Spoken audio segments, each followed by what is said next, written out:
All right, folks, welcome to What Are the Odds with Barnes and Baris. I don't know about that half of the show, but this half hasn't slept in 3 days, brother. What's going on? Oh yeah, the hurricane. Not only that, it's crazy. Things are just crazy busy, and there's not enough time in a day.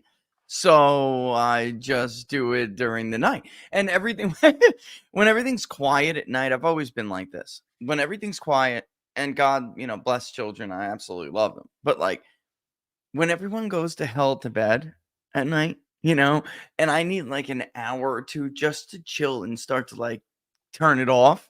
And then I get these ideas and these brainstorms. And then I get really, start going through the polling. Like we're doing a national poll, by the way, folks, for those who didn't listen on Friday.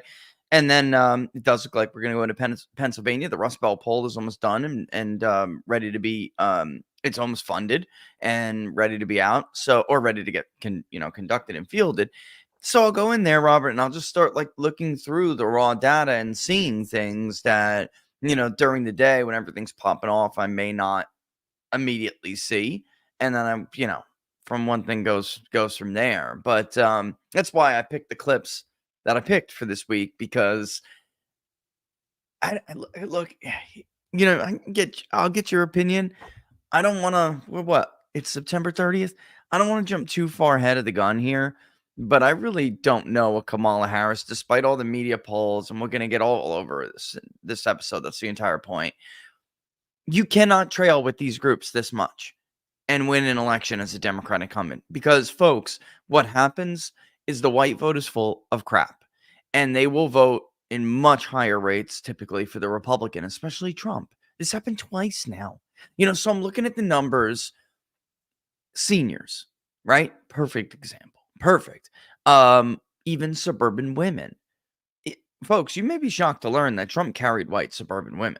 All right. So despite everything you hear, the polls don't show that he does or he will, and then he does, right? Pennsylvania, New York Times poll had Trump losing the suburbs by like 15 points. Guess what? Donald Trump carried the suburbs in the state of Pennsylvania. It was only by 3 points, but he carried them. So it's like, I'm looking at these groups.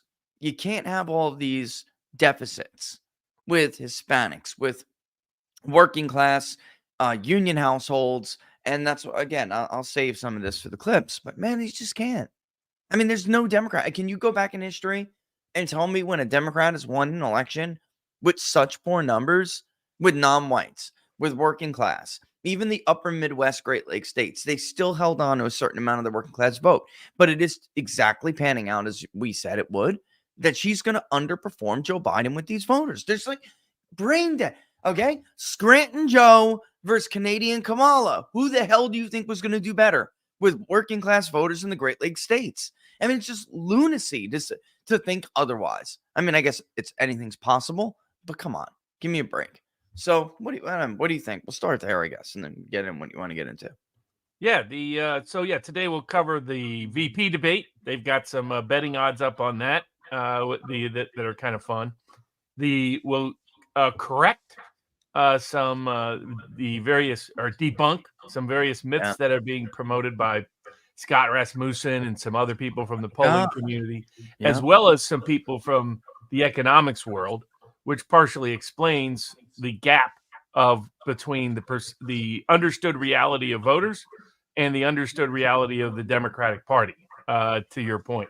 And then we'll go through and correct what the odds should be versus what the odds are being set in the betting markets, because they've made the mistake of, again, relying too much on people like Nate Silver, who has once again flipped his opinion because his model changes every other day, depending on how many subscribers he needs tomorrow. So there's no question the underlying fundamentals are coming to fruition. What's interesting, we had elections over the weekend in Austria, which again shifted dramatically to the populist right, best they've ever done. Institutional left did the worst they've done in Austria in forever. This has been a continuous pattern in global elections in Latin America, Europe. It doesn't matter where it is, everywhere. And the main group is the same group we've been talking about. They're seeing it now in Canada. Massive shift of young voters. the millennials and Zoomers, who are supposed to be the foundation of the new liberal establishment of the West, are shifting massively to the populist right. Trudeau's party has pretty much no chance in the next round of elections in Canada. He's done. He's a walking zombie politically.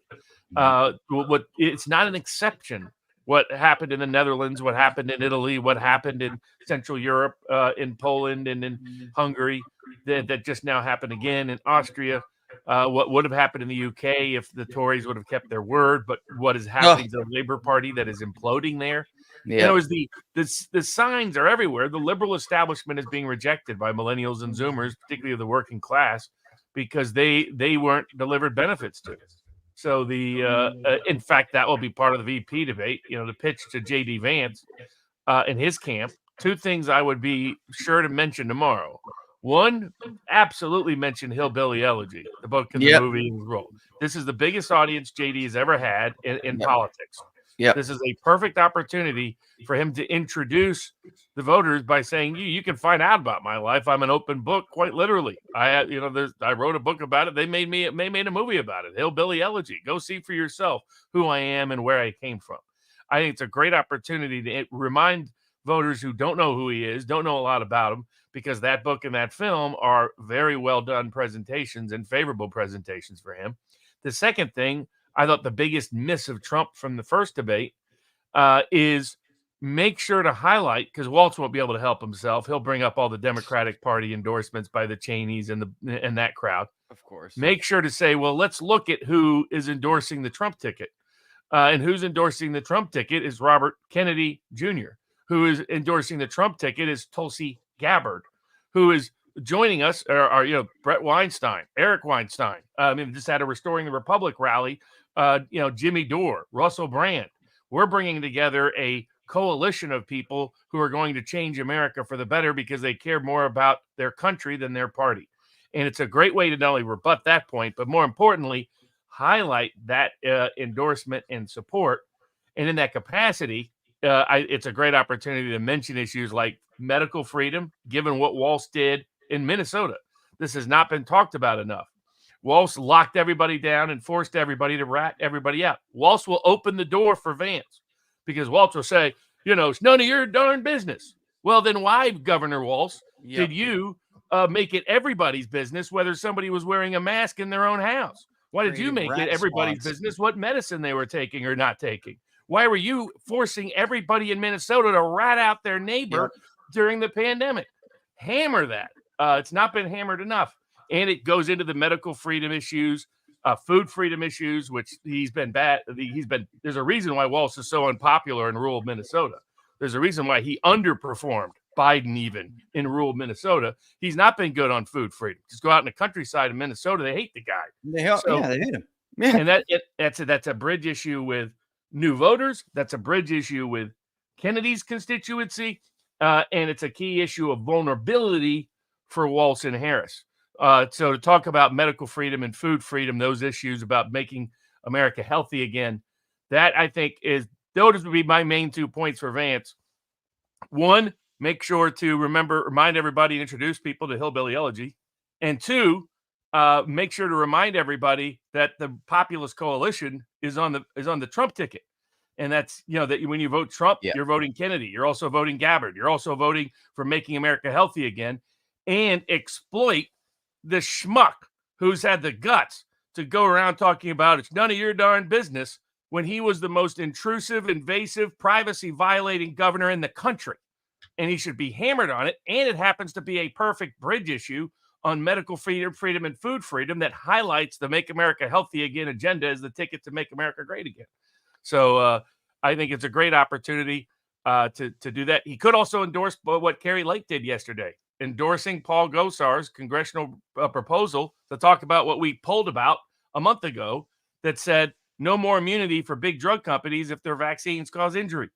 That's, I hope Lake's campaign starts campaigning on it. And I think if so, she'll catch fire and she'll win that election on some of these issues. But just some of the highlights before we get into the VP debate, debunk some of these nitwits and midwits. But I've no doubt that your underlying numbers are confirming what we talked about all the way back, which is the core. They made a huge mistake by replacing Biden with Harris.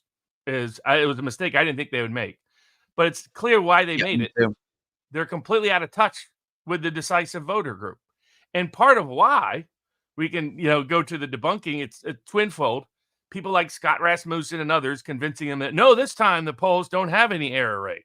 The polls have equal error rates to the left and the right, like he was trying to spin this past weekend. And the economist nonsense. Like these economists going around saying, this is the greatest economy in the history of America. And how they're insulting American voters by making that gaslighting claims. Well, for first and foremost, and we've gone over this before, voter sentiment is more important than what the economic numbers say. We've been through this before, and I cannot believe that we're back here. But especially when you're faking those economic numbers like they are. 2016 proved that when the government fakes economic numbers, it doesn't always work. Mitt Romney was a shitty candidate. It worked in 2012. All right, and when they got caught at the Bureau of Labor Statistics. However, in 2016, for those of you who aren't old enough, it's like, every week, Robert, we have to repeat this stuff. Like, it's like some people are just, I don't know, inherently negative and glass half empty people, whatever it may be, but they forget. They're not old enough to remember that the Bureau of Labor Statistics, the Bureau of Economic Analysis, specifically the Personal Income and Outlays reports under Obama going into that election, we're good. We're solid. And then Trump won anyway. And people were just like, I can't believe it. Why? Why? People didn't buy it because they know what they felt. They didn't think that this had to be the new normal anymore. And then, shocker, a year into Trump's presidency, there's all these huge annual revisions that come out. It turns out that Barack Obama had absolutely no wage growth. He had no gains in personal income and disposable income. All of that was bull. It was total bull. And it's on People Spend It Daily. People have to go and look because the first 16 months or 12 to 16 months, I have to go look again, but of Trump's presidency saw a ridiculous increase over Barack Obama, which actually resulted in realized wage gains, right? But the sentiment is what matters. And that's why, we just saw that article by Gallup last week. Like, look, this is really, despite what, your polling says, this is Trump's election to lose unless all of our predictive, all of our gauges that have predictive value somehow just decide to be wrong this time. In 2020, yes, there were some, fundamentals that favored Trump, but there was that voter sentiment. We call it the mood of the electorate in our model. Abortion is falling behind as far as what the top issue is. I don't want to say nobody, but there is a certain group that seems to care very much about abortion.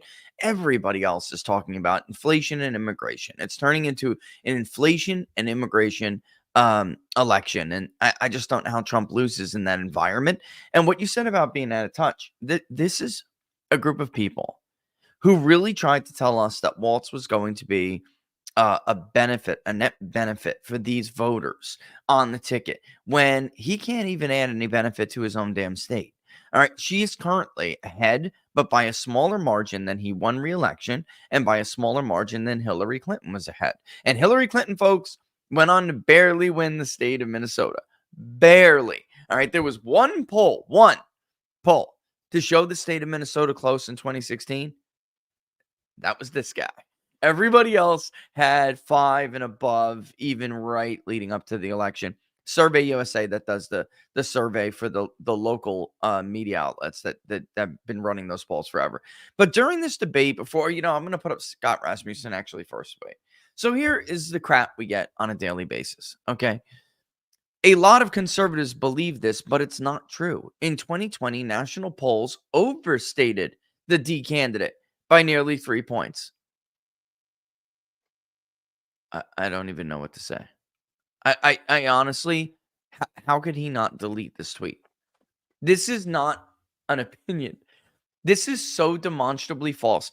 It's so false and it's so common knowledge, okay, that you should be very concerned or not even, you should be skeptical of any pollster and their results who would write something like this. Robert, there is literally a tool on the Hill.decisiondesk.com right now that shows you how to play around and calculate with the 2016 and 2020 bias, the error rates in the polling. if this is the way the national poll is, national polls are right now. If what if we had a similar error rate like in 16? What if we had a similar error rate like in 2020? Guys, this is not like debatable. I don't know what the hell Scott is talking about. This is just wrong. This is just to remind. Absolutely. I mean, just to remind people, because he goes on to say, well, 2012 had a bias the other way. He's ignoring that during the Trump era, there's been a consistent Democratic bias that you can't use prior elections as predictive of. But for those that don't remember, here's what it will look at: lifetime periods. September media polls. The other thing they tend to do, like Rasmussen is doing here, is he likes to incorporate the RCP average because it includes some accurate pollsters. But it's not the pollsters we're talking about here. We're not debating Rasmussen. We're not debating Rasmussen reports. We're debating Scott Rasmussen, who used to own Rasmussen reports. Yep. Rasmussen reports no connected to him. Now he does his own separate polling. He had a history of misses in some big elections back in the day when he was at Rasmussen, but that's another story for another day. But what you want to do is look at media polls to media polls. Yep. So, and we'll go back to the month of September. I'm going to show you RCP right now in 2016. Okay. Yeah, in the month of September. I got so the USC Storms Life poll, Biden +10. Economist YouGov poll, Biden +9. Yeah. The this is Reuters 16, Ipsos poll, Biden +12. The let's see, YouGov had about 9, 10 all the way through. NPR, PBS, and Marist, Biden +9. NBC, Biden +9. The Quinnipiac, Biden +10. CNBC, Biden +10. Let's see, ABC, Biden +10. The big media pollsters, Reuters again, Biden +9. CNBC, Biden +13. NBC, Biden +14. Yep. And it was very similar, of course, in 2016. So you look at like pollsters to like pollsters. The average lead the media university pollsters came out of in September of 2020 was that Biden was going to win this election by double digits. Yep. And now they have Biden up by 3 to 4, and some of them don't even have Biden up. So, I mean, Harris up. So that's where it's a radical shift. But it's not that those pollsters have suddenly discovered their error. There's no evidence of that whatsoever. What it suggests is a national electorate move of 5 or 6 points towards Trump. That's what it shows. But when he's out there spinning that, the error rate is really both ways, and no, it doesn't. No, the media university polls be if we go back and look over 2016 and 2020, and we're focusing on media and university polls, ABC, NBC, CBS, CNN. I had ABC highlighted right now. Yeah, CNBC, MSNBC, those folks, and the usual characters like Quinnipiac, Monmouth, Sienna, even Ann Seltzer when she tried to poll nationally. And then some of the usual suspects at the local level, whether you're talking about Florida or Minnesota or Michigan or Wisconsin or Pennsylvania, where the polling was even worse, the error rate was even worse. You will find pretty much every single media university pollster, over 100 plus polls in the fall of 2016 and again in the fall of 2020, were predicted a Democratic margin outside the margin of error that was wrong. And so to go out like Rasmussen is trying to do and gaslight everybody into saying, the error rate's been kind of equal. It's just a flat out lie. It's just a lie. It's a lie. That's that's the thing, Robert. This isn't like something that's really debated at all. So the reason I said I don't want to say throw polling results in the trash, but if I said something like this, they would absolutely try to shred my credibility because this is just patently false. This is like me going out there and, I'm not going to try to make comparable claim here or comparable example, but he also has displayed some very, dubious behavior where before, they remove Joe Biden and install Kamala. He really led the charge. He was one of the first to put out these like Harris +5s. And every time, because if you read his commentary, every time the race moved, even if it was just a little bit in her direction week over week, he would make a big deal about it. Harris gains another 1 point this week. It's huge, But then when Harris would fall, and there was 1 week David Giglio and I were talking about, Harris evaporated 4 points off of her margin. And he said, but it's early and it's not really that significant. Then the next week, she gains another point and he makes a huge deal out of it. So anytime you see somebody, and folks, it's public. He hasn't deleted any of the tweets. You can go through his Twitter feed right now and you will see it. It's very obvious. All right. He is not being consistent. And as a alleged pollster, he is certainly not giving the consumers, whatever you want to talk about it, however you want to call it, a result in context and with like an appropriate definition. Harris has a 1 point lead. She does not have a lead. That is a sampling error. All right. That is a close race. If she had a lead of 4 or 5 points the week before, and now it's only a point, that is significant. If his poll is allegedly 3% sampling error, that is significant. And I got this stuff up right now that as you were talking, this is 2016. And he wants to go with the final average and with the final RCP average and forget that Hillary had 9 to 12 point leads. The AP poll that just came out, right? NORC AP poll comes out every year. This time it came out a little bit early. Their final polls are usually done at the end of October. Like you'll get it October 24th. They had Hillary Clinton winning by 12 and Biden winning by 14 points. All right. ABC News, Washington Post tracking poll. I will never forget it. It was like it was yesterday because we had a tracking poll. October 20th, George Stephanopoulos does the first segment on a Sunday, and Hillary Clinton opens up the tracking poll lead with a Clinton plus 12. Okay, this is the poll right here. Okay, 1020 to 1023 ends right there. Now the next week comes by and Clinton loses 4 points. All right. Now we're on the 24th, ending 3-day rolling average. Then the next poll comes out and her lead is 5 points. Here it is. Right. That is the very next day, folks. We're talking about in a span of 2 days. She lost 7 points and then Clinton plus 1 by October 30th. So when he talks about how it was only off by a point. All right. That's a handy dandy little charts there for. Here is the month of August. She had a huge lead in the month of June, July, August.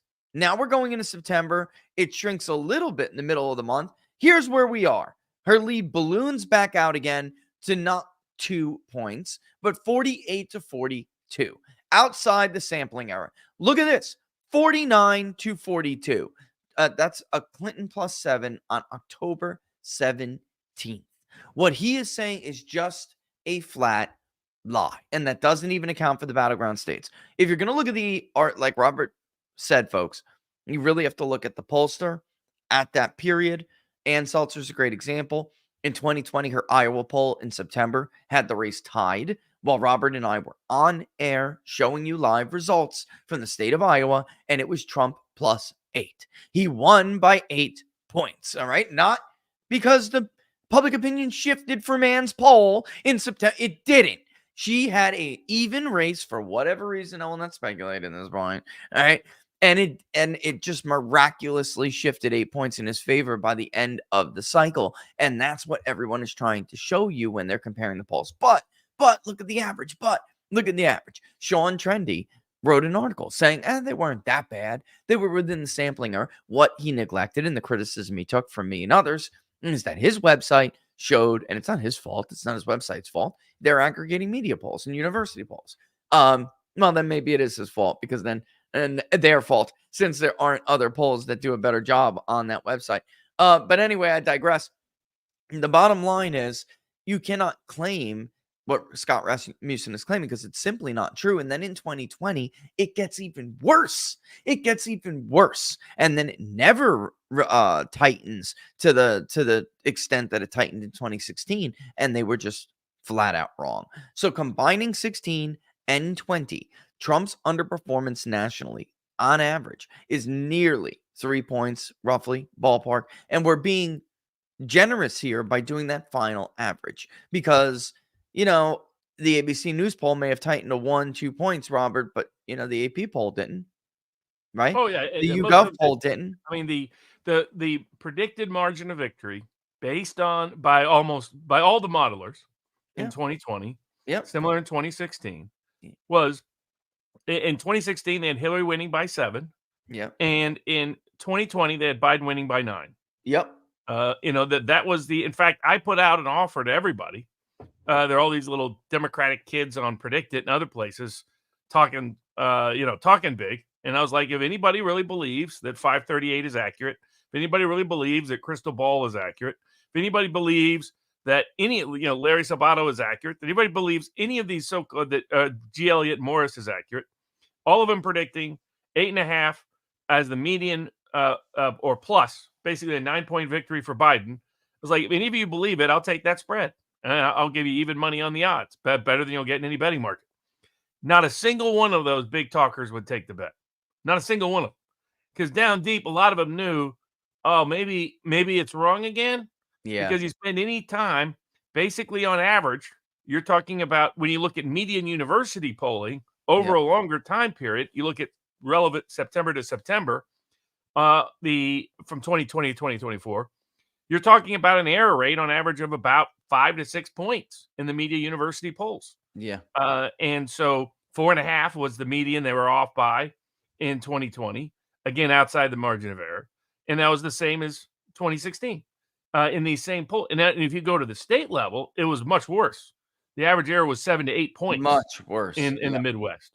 So that's why as CIA Slutkin, the Democratic Senate candidate from Michigan, let leak out this weekend.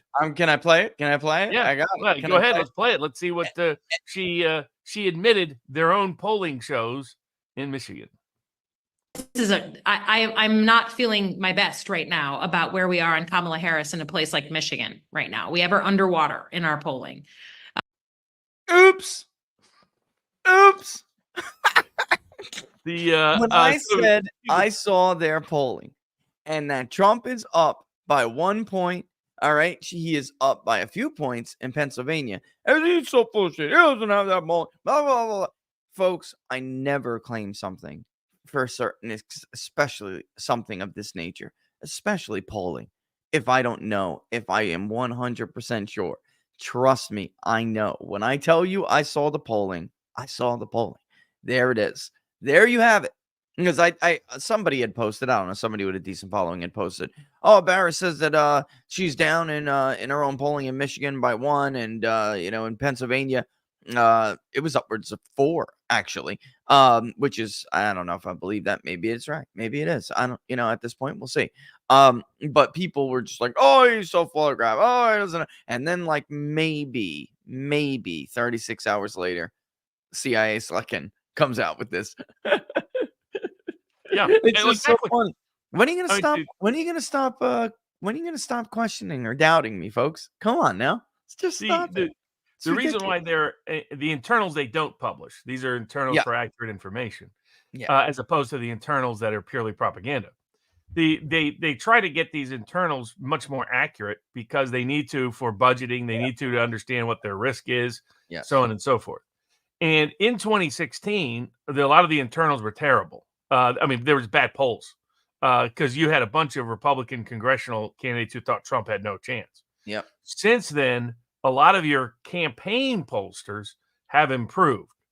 That they have figured out, okay, we're missing this group. We're not getting that group. We got to try to adjust to get this group because they absolutely need their data to be accurate so they don't get shocked and surprised on election day.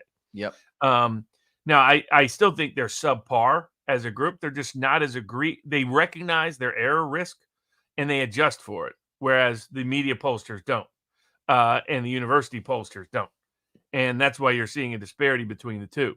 So I've heard this from a bunch of camps. Basically in the Midwest and in the Southwest, Harris is behind. Yep. The only place Harris's own polls have her up is Nevada. Now, one place I think that's even right. I think exactly Atlas got is off on. I think some of the inside campaign polling is off on, and you've talked about it. is I think the biggest miss in terms of inside campaigns this election cycle. There always is one. Like, to give an example, Trump's own campaign people thought Wisconsin wasn't close in 2016. That's why they didn't campaign there or spend any money there. Then he won it. I Yeah. could have told him, and you've explained why Wisconsin is one of the toughest states in the country to poll. Very difficult to poll. Very different ethnic groups, very different regional identification, so forth. But could you explain to people, like people are asking, everything that Atlas is putting out suggests Trump has a lead, strong lead, yet they have him down in North Carolina. My view is it's because North Carolina is hard to poll. Some of the inside campaign stuff that's coming out, I think, is inaccurate. Now, I wouldn't have polled peak Mark Robinson news cycle anyway, because you're going to get response bias issues. Yes. So I think that was part of the problem. But can you explain to people, why is North Carolina, like North Carolina, Florida, Wisconsin, might be three of the toughest states to poll in the country unless you really know what you're doing? Then there are reasons for each, and they all kind of vary a little bit, but they do have some things in common. All right. So in North Carolina, it's a little bit behind on what we saw in states like Florida, where there are older white voters who are still registered as Democrats. Think about Hyde County, folks. All right. Just 4 years ago, Democrats still had an advantage there, yet Donald Trump wins more than 60% of the vote. How on earth does that happen? All right. And then, of course, it's much, much easier to just simply it's always been tough because of the response rates among certain groups being higher. And you're going to get this, the triangle voters a lot easier than you're going to get, mountain range and western and now even eastern North Carolina. And I've noticed a lot of these polls, if you go into, and I tried to warn people about this, but it is a well-known fact here in North Carolina that Eastern North Carolina was undercounted in the census. So if people are starting with weights that are, base census weights, they're going to screw up because they're going to underrepresent the eastern part of the state. Craven County, Carteret County, right? And then north of that even. There's a change. We're also in the middle of a realignment, all right? Just so people understand, with the exception of Ted Budd's race, and that was not universal, in 22 in the U.S. Senate race, North Carolina has not been polled correctly in over a decade. All right. The Sabato crystal ball, him and his tiny crystal balls, the other day talking about reverse coattails, right? Which even the guy in Atlas said, he made the claim it's real. I disagree. It's not real. It's never been real. You got a response bias. That's what happened to you. Now come on. We know this. Come on. You polled at a time when there is a salacious or whatever sensational scandal going on, and there are going to be people who are straight up going to lie. Forrester then was a terrible candidate. He was down immensely, 11 points. I think Baris had him down 15 points. I mean, guys, he barely lost. It was a close race within 4 points, not at all. And Trump won, by the way. Both times Trump ran, the Democratic governor won as well. So North Carolina voted, and this is indicative of what I was saying. The first thing I was making the case about is that there are still registered older conservative whites who are registered Democrat, that if the Democrat makes an argument statewide that they're conservative, the Republicans just a little out of the mainstream or just not, Forrest was just a bland vanilla candidate, then they can win an election statewide. Phil Bradenson in Tennessee, same kind of thing he put together. Andy Beshear, same kind of thing he put together. But if Roy Cooper, Andy Beshear, Phil Bradenson ever ran for Senate, statewide in their state, they would lose, and the polls would overstate their support, because all of these states have several things in common with these realignments. And in North Carolina, we had Trump +2 in 2020. That was pretty close. We were spot on in 2016, Trump +4, 3.7 actually, which was dead ass on the margin. And then in 22 it was Ted Budd +4, and he won roughly by 4 points. There aren't too many people who can do that, folks. It's a tough state to poll. And, it's just, I don't know. It's one of the things that really frustrates me, Robert, because it's not hard to look up. Everyone can go back and see these misses. The New York Times, Clinton +6, Biden +6. All right. These were big misses in the state. Very big misses. Well, I think it might be something for the after the National and Rust Belt polls done for the public polling project. There it is to poll North Carolina. Yeah, and I love polling North Carolina. I do. Wisconsin, because I don't. they're both pains in the asses. But Wisconsin, but it's like, it always tells me a lot, especially what's happening with Norwegians tells me a lot in Wisconsin. But for those that North Carolina is sort of a kind of like Indiana was back under Obama, this sort of democratic dream. And the reason they thought, Obama, first of all, barely won it in 08. That was a sign the state wasn't exactly that trendy Democratic. A couple hundred votes. Give me a break. Exactly. And I think ECU did a study saying that they filled out ballots for illegal immigrants that were accidentally registered. But that was a very close election, so it mattered. I don't know that I agree with it, but there's academic research on it. Oh yeah, I mean, which means it's a state that leaned 8 points more Republican than the country. Than the country. So this idea that what you have in North Carolina, is you've got a very, depending on who you poll, you've got a state that has conflicting political trends, and that unless you understand each group and adequately get, like Richard does, oversized samples of that group, you're going to miss. So, I mean, for those that, North Carolina, has a strong populist bent. You've got the mountains, which, by the way, way back in the day were Republican. They were mountain Republicans, and then some of them became ancestral Democrats during the New Deal. You're talking about Western North Carolina, where the hurricane hit, really caused some damages. Appalachia. That's why the Biden administration doesn't care about them. But for example, if you poll the city of Asheville and all the granola eaters that have been moving there over the last 10 years, granola eaters, dude. You're going to completely miss on the rest of Appalachia. Absolutely. Because by the way, the rest of Appalachia hates all the lefty commies moving into Asheville. They're not popular there. At least that was a place where there was some physical fights during some Trump things and so forth. So not a surprise. It's the wrong kind of people show up at a Leonard Skinner concert and learn what a Leonard Skinner concert's really for. It's to beat up on the prep school kids that showed up by accident or didn't know they were uninvited. So that's one whole group. Then you've got sort of the center of the state, which was the basis of the North Carolina populist movement of the late 1890s, early 1900s, which was a biracial movement. And those counties have been trending massively towards Trump, but you got a lot of ancestral Democrats in that region. It's who you poll makes a big difference. Then you have the Tar Heel country up on the sort of northern tip, and then all of eastern North Carolina, which is very populist, has had a lot of transients move in, but not the newcomers. More like Florida's newcomers than some of Atlanta's newcomers. These are not democratically trending groups for the most part. But unless you poll the right group, you're going to get the wrong sample and the wrong representation from eastern North Carolina or from Tar Heel country, a place I think Harris will underperform.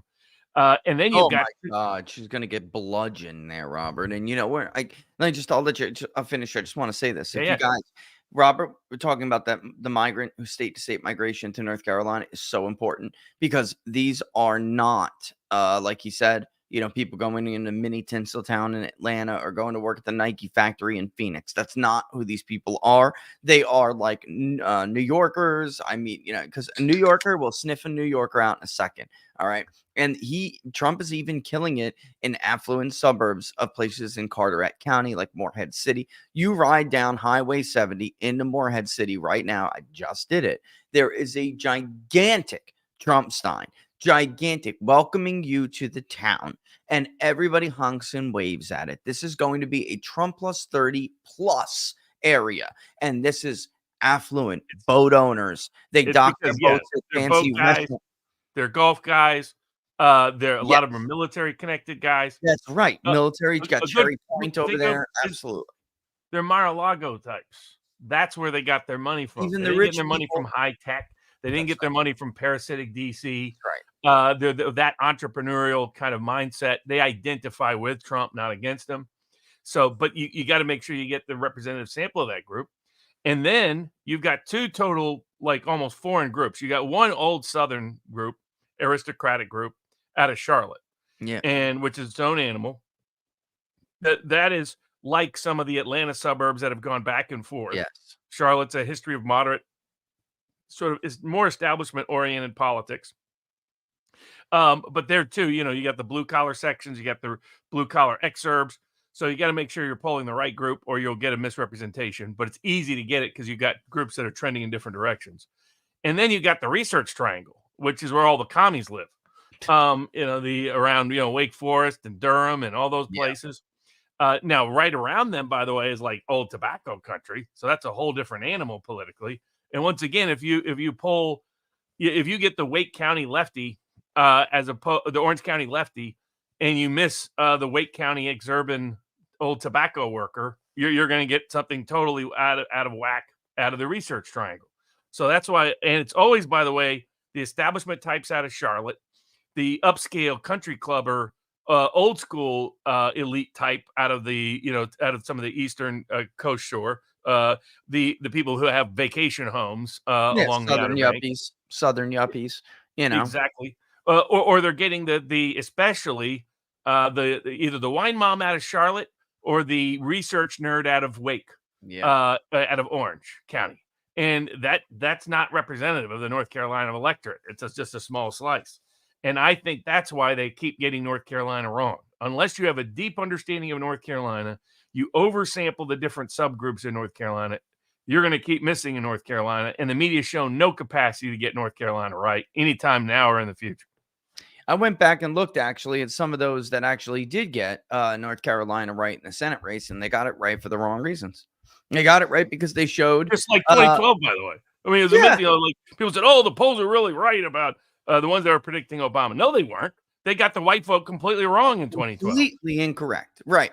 He was reelected because of an increase in turnout and a sustained increase in turnout among black voters, specifically black women. He did do marginally better with the white working class than people expected. Actually, totally different. Because a whole bunch of the white working class, as Sean Trendy reported afterwards, stayed home. They didn't vote. Yep. A lot of the ones that didn't like Trump, didn't like Obama, stayed home.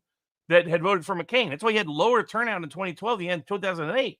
Yeah. It was because a lot of these working class white voters, I think the Trendy called it the lost vote or the missing vote. The case of the missing white voter. Yep. Yeah. And that's what happened. So Obama only did better, quote unquote, in some of those constituencies because people who didn't like him thought, I'm not voting for this hedge fund prick, and stayed home.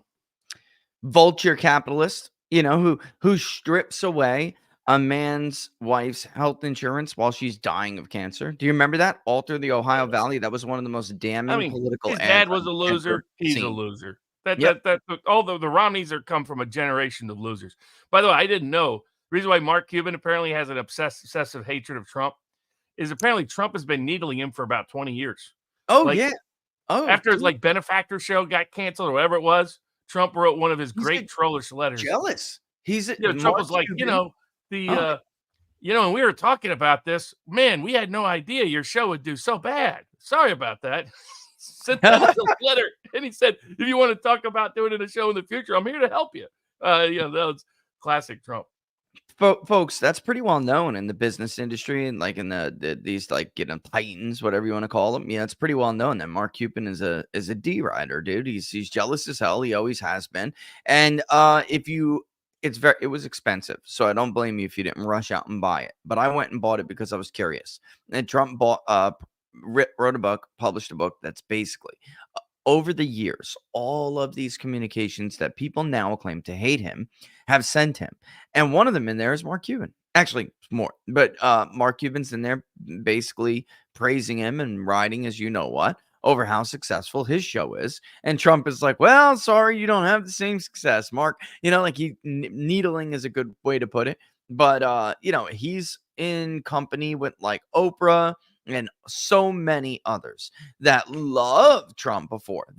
Folks, if you read these emails, handwritten notes, handwritten letters, you would be blown away. And Trump kept everything over the years. And if you go through it, it will blow your mind. Honestly, I think the book cost me $100. I'm not kidding. It was a lot. All right. But I was very curious. So I wanted to look. And you think hypocrisy exists now. Okay. These people kissed his ass, Mark Cuban included. And now they just hate him. And they're such brave people going in, but there's such brave people joining forces and bullying the guy who is being bullied as a class betrayer. There's super super brave there, Mark. But he's a great example of that. He really is. But yeah, go ahead. I just wanted to bring that up. Yeah, and the other way for people to figure out North Carolina is just as Wisconsin, Michigan, Pennsylvania are going to trend in the same direction as Ohio and Iowa and Minnesota. You're not going to get these weird and they're going to trend together. They're not likely to trend apart. That is in North Carolina. If this should be a warning sign to a pollster. If you have Virginia strongly trending Trump, and you have Georgia strongly trending Trump, Georgia, then North Carolina ain't trending the other way, right? The only demographics that could be boosting Harris in North Carolina should be boosting her even more in Georgia and Virginia. And yet she's down in Georgia and she's badly down in Virginia, just like New York is a warning sign of Pennsylvania. The fact that New York and New Jersey polls keep coming back, Trump running 7 to 8 points better than he was in those polls in 2020, could be a glaring warning sign that Eastern Pennsylvania is in, because large parts of Eastern Pennsylvania look like large parts of New York and New Jersey. I mean, they overlap in media markets. They compete in sporting competitions, between the Eagles, the Giants, the Jets, all that kind of jazz. So you look at that, that should be because Virginia is a clear warning sign, and now we're seeing it show up in the early voting data. Oh, yeah. And Did you see the new first-time voter data? You see that? Yeah. That, like, the two main things to look at disaster are which counties are trending in terms of are overperforming. And I heard a unique spin this weekend. The latest spin is Republicans are cannibalizing their early vote, and Democrats are just waiting. And they kind of always wait. And someone was trying to use non-presidential years as their baseline. Exactly. I'm glad. And I was like, okay, you should be using non-presidential years as your baseline because there's no comparison between the two. So compare 2020 to 2024. Don't compare it to 2023, 2022, 2021. Virginia has off-year elections. That's why they have all those opportunities. Compare it to 2020 and compare it to like time frames. And what you're seeing is Harris County, strong Democratic counties, strong Biden counties are looking at the same date, the same time period. Their early voting is down proportionately 20-25%, while strong Trump counties are up 20-25%. But even more interesting, how you know it's not cannibalization, which is cannibalization is people are always going to vote just voting a few days earlier than they would have otherwise. It is propensity. And there you're looking at in these strong Republican counties versus strong Democratic counties, you look at voters who rarely vote, voters who haven't voted in the last 4 elections, voters who've only voted once out of the last 4 elections. Yeah. You look at those, and by the way, some are. I would include the 2 out of 4 because the 2 out of 4, which 2 those are, and you know who those probably are because if you went back a little bit further, they're probably 2 out of 5. Yeah. It's going to be Trump only voters, right? People who skipped 2012, came out in 2016, skipped 2018, came out in 2020, skipped 2022. That's who these voters are. But all the low propensity voters, Republicans are winning that by 2-1, 3-1, 4-1 margin in Virginia. So this, and remember, all these states, the mail-in voting is way down. It's down anywhere from 20% to 90% off of their 2020 margins. They're not getting anywhere near the mail-in voting margin that they wanted. Their voter registration, despite padding it with people that can't prove citizenship and all the rest, they're still way down. I mean, that's another, by the way, example. If North Carolina is trending more Democratic, why is their voter registration trending the opposite? Right. It's come on, give me another a break. warning sign. But the Give me a break. Virginia early voting data screams huge. It's low propensity Democrats that aren't turning out to vote. It's low propensity Republicans that are, and that spells doom for the Democrats if that trend continues. Your thinking is antiquated if you're still living in the world where high turnout and breaking, exceeding records with first-time voters, et cetera, is still beneficial to the Democratic Party. I have tried to make a big deal out of this because it is a big deal. For the first time in my lifetime, that is not true. All right. Republicans used to sit around and wait. Oh my God, I hope it's the turnout, among 18 to 29-year-olds isn't too high. I hope turnout among non-whites isn't too high. Oh God, let's pray for a 76% white electorate. That is over. It is the opposite now. And trust me, this is another thing. I don't know how much I want to get into yet, but it looks like there are legitimate efforts to get these first-time voters and low-prop voters to vote, to get them on the absentee ballot list, to get them banked, and then leaving the 3 out of 4, the 4 out of 4 voters as we get closer to Election Day. I know from personal experience, there are efforts underway in the Great Lakes battleground states, and it's starting to spread. One of the best ones, which I haven't made no bones about, 10x votes is the best model for Republicans because it's based off behavioral research. But anyway, Republicans, it's not going to show up at their door. Hey, someone you don't know. I don't know. Do me a favor. It looks like you're on my sheet. You haven't voted in a while. Do me a favor, fill this out, and I'll get you a ballot. Like, Republicans don't do that shit. Democrats are a little bit fanatical, and this is their religion. Their ideology is their religion, so they do it, and they're much more willing to talk to a stranger, or even be cold knocked. Republicans are not. But yeah, again, as I would just say, in a state like North Carolina, I just want to add to this before I kick it back here to you. North Carolina, like Nevada, trended to the right, even when other states, I don't want to say let Republicans down, but the results were disappointing to them. In 2022, everybody talked about Florida. What a red wave in Florida. It's not even a competitive state anymore, right? They completely missed North Carolina, where when all of the other Sunbelt states either held for Democrats or moved back, didn't move as much as the national mood did, so it didn't result in a win. Laxalt was this close, and Nevada, which, by the way, is actually kind of in line with the trend over time, which would suggest that Trump will carry Nevada this time. North Carolina similarly moved farther to the right, and there was about only won by about 4, but statewide there was absolutely was a red wave. They took both state legislatures. They took both seats for the state Supreme Court. Ted Budd won. I mean, it's kind of ridiculous that people would still consider this. I have said before, and I'll say it again.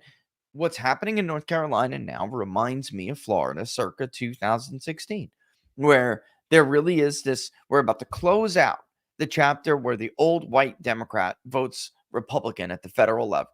We're about to close that chapter out here soon. And the new arrivals, the new migrants, and the new low prop voters that are being injected into the system are going to make the state redder. And that is what happened in Florida. And when people got to Florida, I mean, the party there was excellent. The party in North Carolina is also very good. They basically needed a little bit of time to get through that phase, but they gobbled up these people that came in, and that state is no longer competitive. I don't give a shit what anybody says or what any poll says. Trump is going to win Florida overwhelmingly. And I think we're going to start to see North Carolina do that again. So when the national mood moved to nearly a Republican +3 House vote, a lot of these other states did not move in their direction. Michigan, Wisconsin was kind of close. That was real battleground, but Michigan certainly was overwhelmingly still Democrat. Pennsylvania was a huge loss for Republicans. Yet in North Carolina, it actually lurched to the right more than the nation overall. In Nevada, even though Laxalt lost, same thing. So it's like, did the polls suggest that would happen? No. Yeah. It did. And that before you transition into the VP debate, and I sent you in the private chat a link to some of the cool odds on that. Okay. But what do you think the impact of the hurricane will be? My view is the mishandling of it by both Biden and, frankly, Cooper is going to hurt Democrats in North Carolina. There's some concern about voter displacement, that those people just never show up at the polls. What do you think will be the impact of the hurricane and the political handling of the hurricane on the 2024 vote in the state? I just suggested over the weekend that, if you really want to capitalize on this, as Democrats do all the time, on these weather events. Rick Scott, I remember, and I know somebody personally was interviewed for the local CBS affiliate. It was embarrassing. Was personally responsible for a power outage that resulted in a bunch of senior deaths because when the power went out, the backup generator failed or something, and it resulted in seniors not getting oxygen and air conditioning quick enough, and a couple of them passed away in this nursing home. It turned into Rick Scott being, personally responsible for their deaths. It was outrageous, but that's what they do. So it doesn't hurt to take this opportunity to flaunt, because there's how Republicans handled this in their states versus how a Democratic governor in a otherwise red state handled it. So they could band together and really have a powerful message there because the juxtaposition is so great. I always am skeptical of voter displacement from weather, Robert. Maybe a little bit of lower turnout during the weather event, but I mean, being in Florida for 15 years and doing what I do, I've seen the Panhandle get absolutely annihilated by hurricanes, and those folks, God bless their hearts, get out and vote in massive numbers when they want to. By the way, the midterm election was a perfect example. Trump was like, I need you to vote. Get out and vote. They're going to impeach me. Get out and vote. So Rick Scott defeated Bill Nelson, and he couldn't have done it without that 45,000 vote margin out of Bay County. So I'm always like really skeptical of that. Now, how did they handle the crisis is a totally different story. Brian Kemp, right? South Carolina, Florida, they could all band together and say, look, this is competent government leadership. They're too busy worrying about cutting off each other's penises and putting a furry suit on your child. Like, they're too worried to actually do the proper function of government. And this is the modern Democratic Party. It's such an easy message. Like, look, these are basic functions of government. They're supposed to be here to ensure that you are protected, given emergency services, et cetera, et cetera. And they don't care about any of that. They care about their ideology and pushing bullshit you can't stand and you don't support. I mean, it's very easy to make this argument. But again, I really don't think any of that's going to be necessary, because she would need a massive turnout among African Americans, and specifically African American women, and they would have to offset how much of the black male vote she's going to lose to Donald Trump, because it is now September 30th. We all can cut the shit and drop his support is not going to fall any more than that. It's just not. Speaking of which, there's not a huge Hispanic vote in North Carolina like there is in, say, Nevada. But let me play this, because this is exactly something I was talking about. I don't think this one's that. No, the other one's longer. This one is older, but look at the difference in the margin. Are you ready? And look at this change in the vote. All right, this is the polls at this point among Hispanic voters nationally. At this point in 2020, Joe Biden had a very clear advantage, right? 59%, 32%. That's a 27-point lead. Look at this tremendous shift. Oh, my goodness gracious. Oh, my goodness gracious. And she's not doing any better. When she got hopped in the race, she started doing marginally better with some black voters, but she is still nowhere near where she needs to be. When you look at states like Georgia and North Carolina, Robert, she needs to unanimously win that vote and drive it a higher share of the electorate. Yeah, the disastrous performance by Democrats amongst minority millennials, young black men, and Hispanics in general is what has her so underwater in the Sun Belt. And I don't see that changing anytime soon. I don't know. That's why the only strategy is the kind of the straight flush strategy that partially depends on Nebraska staying with a split electoral vote of the Rust Belt. And the problem is Biden is the only one who played there for Democrats. She doesn't. Yep. So I think, that's why but they buy their own nonsense on the economy. That's why they don't understand that's what's driving that vote. And at the same time, they buy their own nonsense on the polls. That's why that they don't appreciate that their problem is far worse in the warning signs and signals that are coming out. And but that's a good idea. Tomorrow will be the last debate. This time the debate between J.D. Vance and Tim Walz. Yep. And there are some fun odds that are up. We did this for the presidential debate. and that are also sort of predictive of what can happen in the debate. I think they're predicting that the media will actually say J.D. Vance won. There's no chance that happens. The media will absolutely say that Tim Walz won, and they're doing the same script. It's the same script every time. They start off with media stories saying Walz really worried, Walz really nervous, Walz not sure if he can hold up, because it's all about expectations. Try to pump up Vance, try to de-elevate Walz, so that after the end of the debate, you can say, wow, Walz did so much better than we expected. They did this with Harris in 2020 when she debated Pence. The Democrats are always going to it's going to be a one-sided debate in terms of questions. They're going to declare Walz the winner no matter what happens. Yeah, of course. What really matters is for Vance to introduce the country to him by reminding him of the Hillbilly Elegy, that, for that to be a leading trending item afterwards. Second, to make the case against Harris and for the Trump campaign. And the best way to do that is to elevate the only thing Trump left on the table and forgot to incorporate in the debate, which is what has been the biggest event to occur in this election in terms of actually moving the number, which has been the Robert Kennedy dropping out and endorsing him, and Robert Kennedy campaigning for him, Tulsi Gabbard campaigning for him. I mean, even people like Jimmy Dore and Russell Brand and Elon Musk effectively campaigning for him. Those are the names that, while Harris wants to name drop Cheney, that's who J.D. Vance should remind those voters, okay, if Trump's so bad, why is Robert Kennedy endorsing him? Trump's so bad, why is Tulsi Gabbard endorsing him? If Trump's so bad, why is Elon Musk endorsing him? Why are these big democratically aligned personalities saying you have to vote Trump? And then remind him of the medical freedom and other issues for which Harris is very vulnerable.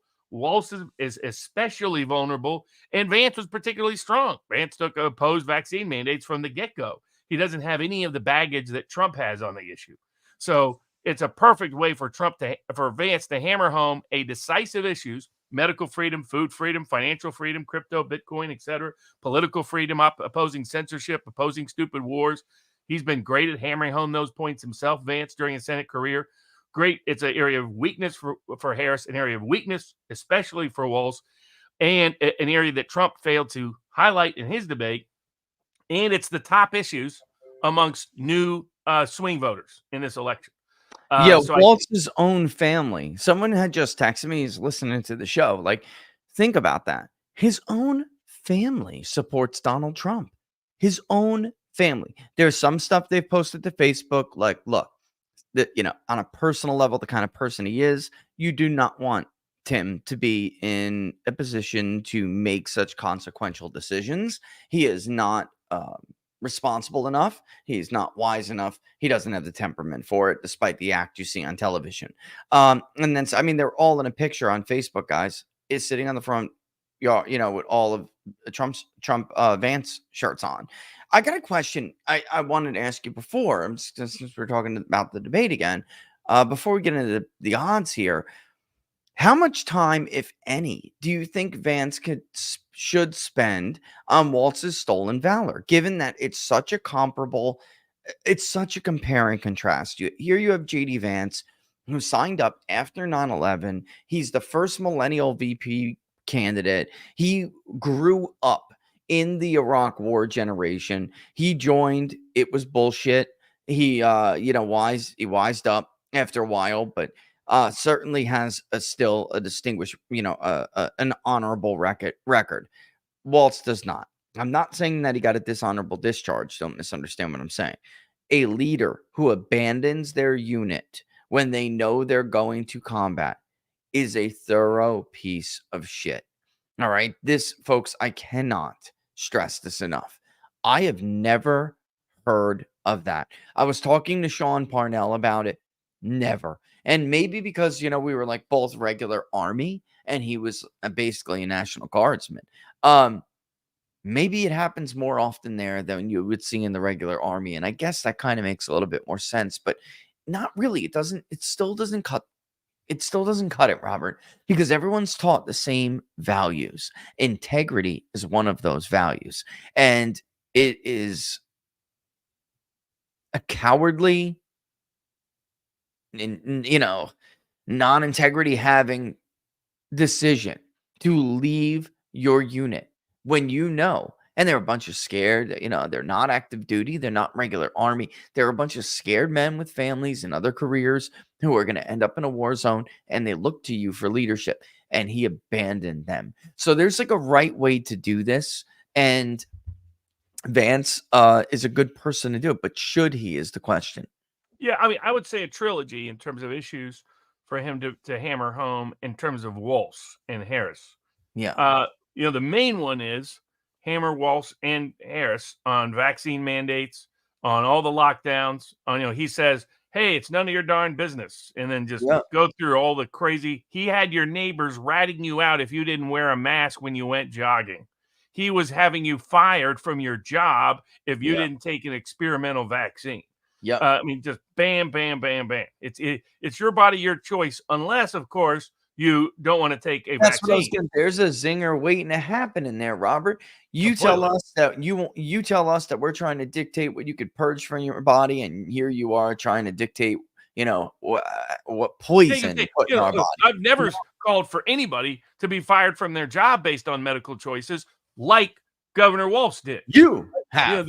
I never tried to deny people's children an opportunity to be educated unless they took an experimental drug, like Governor Walsh did. I never told your neighbor to rat you out if you weren't wearing a mask outside, like Governor Walsh did. I didn't try to destroy a bunch of businesses and jobs and then do nothing for them afterwards, like Governor Walsh did with his lockdown. So hammer, hammer, hammer, hammer. And, Governor Walsh says he's for the dairy farmer, and yet in Minnesota, they're stripping people of ordinary food freedom, and the Harris administration is busy trying to deny an Amish farmer the opportunity to deliver food in Pennsylvania. Yeah. So just bam, bam on those issues of medical and food freedom. Yeah. 1, 2, absolutely use stolen valor, and he's used it well as a line. So which is he could keep saying after and after, just like his military service. Once again, Governor Walsh was a no-show. Just like it's that routine, something that's recurrent on that. And the third issue I would dip into on Walsh's issues is, and here's how you could combine two of the three. Unlike Governor Walsh, when I was busy serving our country in Iraq, Governor Walsh was busy taking tours of communist China and talking about how great it was to his students. His weird travel habits to China are reflective of something unsettling about who and what he is. So so I would his ties to China, his being a no-show and stolen valor, and his craziness during the lockdowns are three issues that have been under discussed by the media and by the Republicans during this. And this debate is a perfect opportunity to remind people of all the reasons they can't trust the Democratic Party, all the reasons they don't want anything to do with it, that Walsh is representative of everything that's wrong with the party. Cares more about China than it does America. Wants more dumb foreign wars all over the place because it cares more about foreigners than it does Americans. That while people are struggling in western or in eastern North Carolina under massive flooding, they're busy sending all the money to Zelensky in Ukraine to perpetuate a needless war. And that's kind of like Walsh, because he's the kind of guy who prefers to vacation in China than America, prefers to take his kids on tours of China's history than America's history. And whenever Americans needed him, whenever working people needed him, he, like his military service, was once again a no-show. So, that's how I would recurrently, that would be the combination. I think that would be the best script for Vance. I think Walsh he's going to try to bring up catless child ladies, probably going to try to bring up abortion. He has solid debating skills. They're trying to undersell it currently so that they can boost. He overperforms. Right. Yeah. If you were objective, you would come away believing after the debate that Vance is much smarter and more sophisticated. That's not how the media is going to spin it, so don't worry about the media spin. Just remind people of all the things that are problematic about Walsh, that are also problematic about Harris, that are also problematic about the Democratic brand, especially as it appeals to working class voters and younger voters and the new swing voters. And I think Walsh will try to, I think he'll bring up childless cat ladies, and Of course, yeah. I think he'll be dumb enough. I mean, they're predicting in the betting markets he's going to be dumb enough to talk about the pets, talk about the Haitians. I mean, that would be idiotic of him. I expect him to Robert, promote that he's a real tough guy, that he owns a gun, that he's a dairy farmer, that he's an ordinary guy, all that sort of BS. But I don't see that particularly resonating or working in the ways that they want. Try to portray Vance as extreme, probably try to use abortion as the main ticket for that. That's how the media will probably try to ambush him. They'll try to focus a lot on abortion, focus on past criticism of Trump. Yes. Those are no-show events for the American electorate. They want to hear how things are going to get better for them and why you're representative of that. So I think in terms of moving the number, VP debates rarely move the number. They just can reinforce preconceived ideas. And Vance has the better opportunity because the media's put out all the negative stuff about Vance and spun it every way possible. They've been hiding the positive stuff about Vance and hiding the negative stuff about Walz. And so that's why the debate is a unique opportunity to present both. I got, I'd have to go talk about hiding stuff. I think they will come after JD Vance on the abortion issue. Obviously, they're going to try to drive that wedge because they've already, in his interview with Dana Bass, CNN, sat down and basically said, you have made statements about abortion that really are not in line with what your running mate at the top of the ticket suggests. And, he handled it well. So we'll see how it goes here. But there should be some zingers ready to go. And JD should learn how to deliver without sounding like that. Yeah. We talk about Hillbilly Elegy, hammer the jobs, immigration. Kamala Harris been there 4 years, hasn't fixed anything. Hillbilly Elegy, why has she been AWOL? Where has she been for the last 4 years? Yeah, and so forth. That's that's the main aspect. But otherwise, I would be more. Don't worry about being defensive. Attack. The bet that's often the bet. That's an old Roy Cohn strategy that Donald Trump learned, which is never apologize, always attack. And here, the key thing is don't get worried about being defensive. Transition everything, and he's very good at this, Vance, to why the Democrats are not an option, and to expose the world to who Walz really is, which hasn't happened because it's representative of why Democrats and swing voters don't trust the Democratic ticket. And it's issues of food freedom and medical freedom and political freedom and financial freedom. The economy sucks for them. A lot of them suffer death, disability, or discrimination in their families and in their friend communities because of the vaccine. Yeah. A lot of them like to shop at farmers markets and don't want to be stuck with corporate food, and they can look around and see that there's a health epidemic amongst children in this country. The issues of the Kennedy Gabbard unity ticket approach, hammer home those issues. Under Trump, what you got. Yep. You got peace and prosperity. You got peace abroad, prosperity at home. Under Biden and Harris, you already know what you got under Harris. You got war abroad and poverty at home. So you have an easy choice. So do you want an out-of-control border? Do you want to continue to not be able to have your wages keep up with what's happening at the grocery store? Do you want to continue to not know what your economic future is, or if you're ever going to be able to afford a house if you're a young working-class family? Or do you want a future that you already know what it looks like because you used to have it for 4 years before this administration came in? Yep. Oh, I'm sorry, and I had left that up there where you were talking. I left up the betting site, but we can go through 100% nailed. Everything. 100%. And don't forget, folks, it kind of reminds me of the Kennedy Nixon situation, where if you watched it on TV, the first televised debate ever, if you watched it on TV, you thought Kennedy won. If you listened on the radio, you thought Nixon won. I just said it before. He is the first vice presidential nominee from any party to be of that generation. He is representative of the future of the country, right? And he's going to be standing next to this fake, hokey, old white Democrat, and the optics of it, take advantage of it is all I'm saying. It is so clear, really is. Don't get baited by abortion. Trump's answer on abortion is the answer. End of story. You talk about me being extreme. You want to rip babies out of the womb and poison us with. Oh, and that's another thing Walz voted for in Minnesota. Walz wanted to allow that to happen in Minnesota. So that's on abortion. That's a quick flip to guess what this nut job did when he was actually governor of the state. So I think those are all good points, and we'll see how he does it. Want to go through some of the odds? Yeah, I was just gonna say, let's do that because I mean, God, it creeps up on us so quick. It's already almost 3:20. So yeah, let's roll. So we got one of the first ones is Who's gonna what win? will Tim Walz's suit color be? Blue, Oh, black, yeah. black, gray. What do you I think? haven't paid a lot of attention. He's such a weirdo. I'd almost go with any other on the odds. Any other is plus 600 right now. Yeah, I know. I'm just thinking he might do something odd.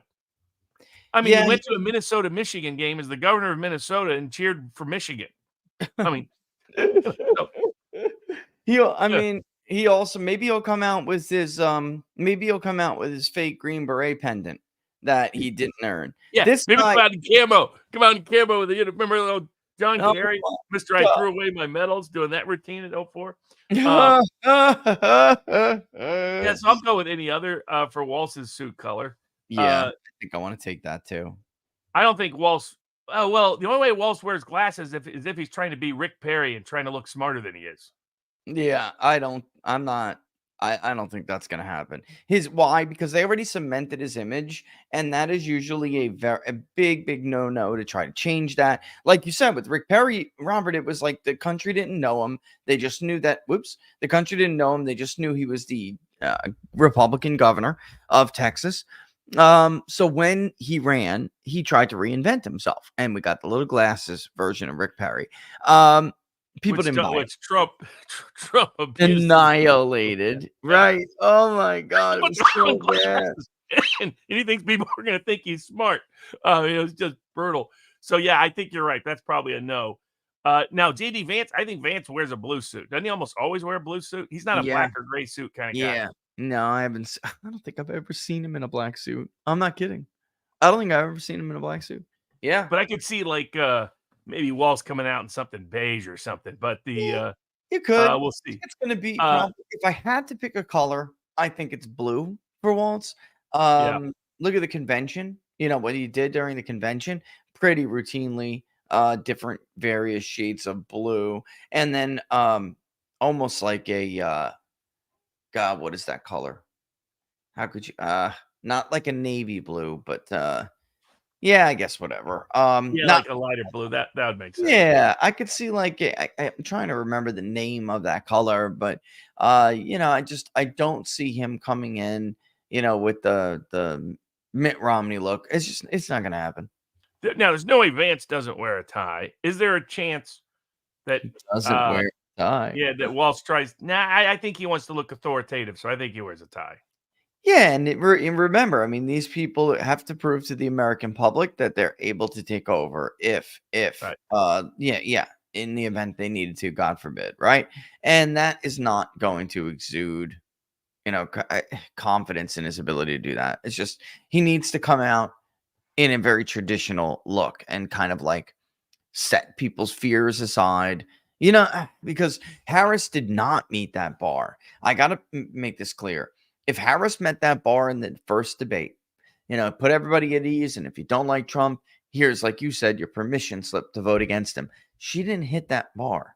So now they're going to pivot. We're going to see the VP debate. She's probably not going to get another chance. You only get one chance to make a first impression. She made a horrible impression. She did. So yeah, I guess. I mean, why? What are your? I just think that he needs to look like he's capable of doing this, a heartbeat away from the presidency. Even though she's young, relatively young. He could try to do the casual, accessible thing, but I agree with you. He's not going to be thinking that. Yep.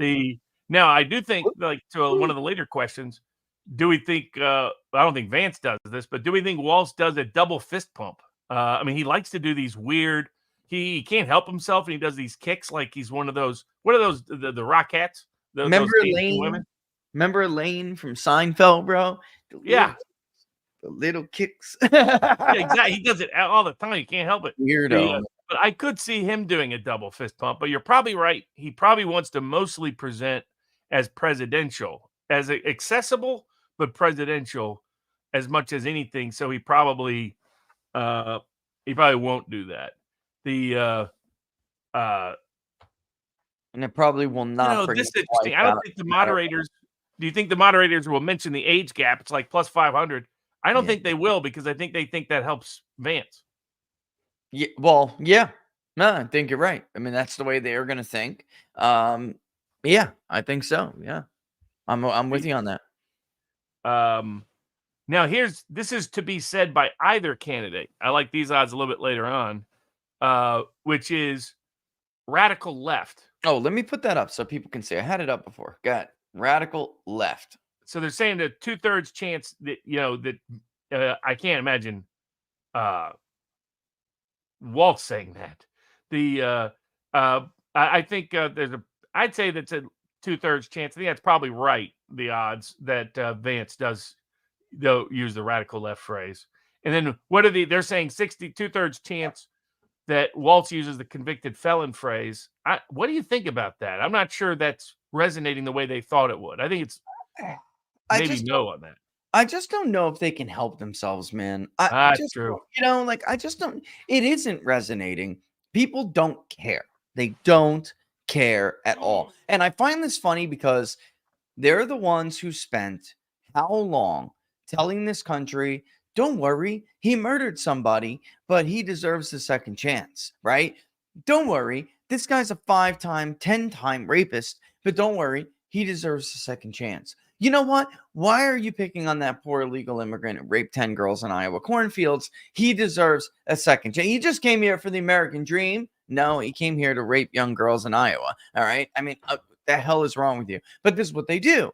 I just don't know that they can help themselves with some of these things, including that it's not going to poll well. It hasn't polled well, among other things that they thought would. I just don't know. I mean, it's clear to you and I that would be dumb. I just don't know if he can stop himself. I just don't. She did probably it. right. She did it. Yeah, that's true. He won't be, when he's so much on the talking. He's so much a scripted guy in that sense. Yeah.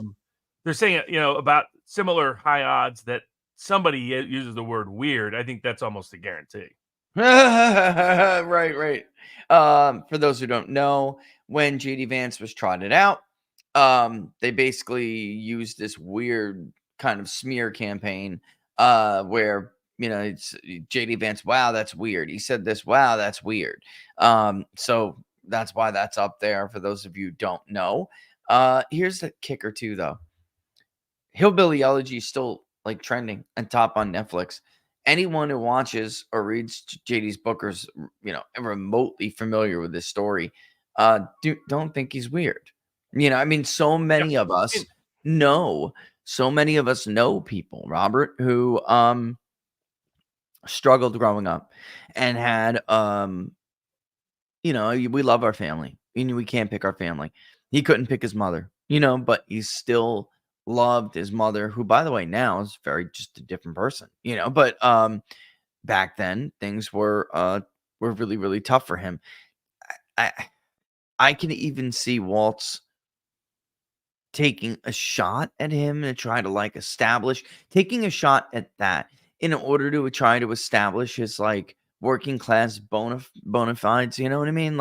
You're not the only one who suffered. I had this issue. I had that. I don't know. Walt's petty like that. I kind of feel like he could do that. I think it would be stupid and it would backfire, but I don't know. I think if he gets himself in trouble, the more likely. All right, let me say this. The more he gets himself in trouble, the more likely he is to say something stupid like that. Meanwhile, you have, of course, the media trying to tell the weird story to the country while they're watching Netflix at home. Who's this guy, JD Vance? It's huge. It's still, the views are outrageous, folks. Go look it up. They're outrageous. People didn't know him and they thought, all right. By the way, well, I think eventually we're going to start to see Vance's favorability in his image numbers stabilize here, because myself and others who polled him before the smear, the weird thing and everything else that came down, he was actually relatively popular. It was a lot of people who didn't know him, but his positive rating was larger than we expected. The gap, it was +8. We thought we would get basically I don't like him, I like him, I don't like him, and I don't know who the hell he is. 33 across the board, basically, or very close to it, and that would be it. He actually came back in the first poll positive, but by the second time, There were just a lot of people went into, I don't really know enough. And, I mean, he's got the benefit of having so much material out there about him. He's got the documentary, he's got the book, that if people really want to know for themselves, they're going to find it out. They're going to find out. So I think we're going to see some of those numbers stabilize, especially if he knocks it out of the park. Yeah, in fact, so I think based on that, good debater. He's a good debater. Oh yeah, he definitely is. Just ignore the media spin that's going to naturally occur for Walz later. But I think you're right. Walz is going to stick to the script. So I think yes, he'll say convicted felon. Yes, he'll say weird. Yes, he'll say childless. Cat ladies. Yes, he'll say opportunity economy. He's so some of those are underdog picks. And I think Vance will use references to radical left. I don't think shutdown will come up. And I think they're saying 3-1 chance Hillbilly Elegies because Walz is never going to mention it, but that's exactly why Vance should mention it. So yeah, that would be my take on those odds for those components. And then the next one was, what is Walz likely to say first? The childless, pets, Haitians, or cat ladies. Do you think he'd be dumb enough to bring up Haitians?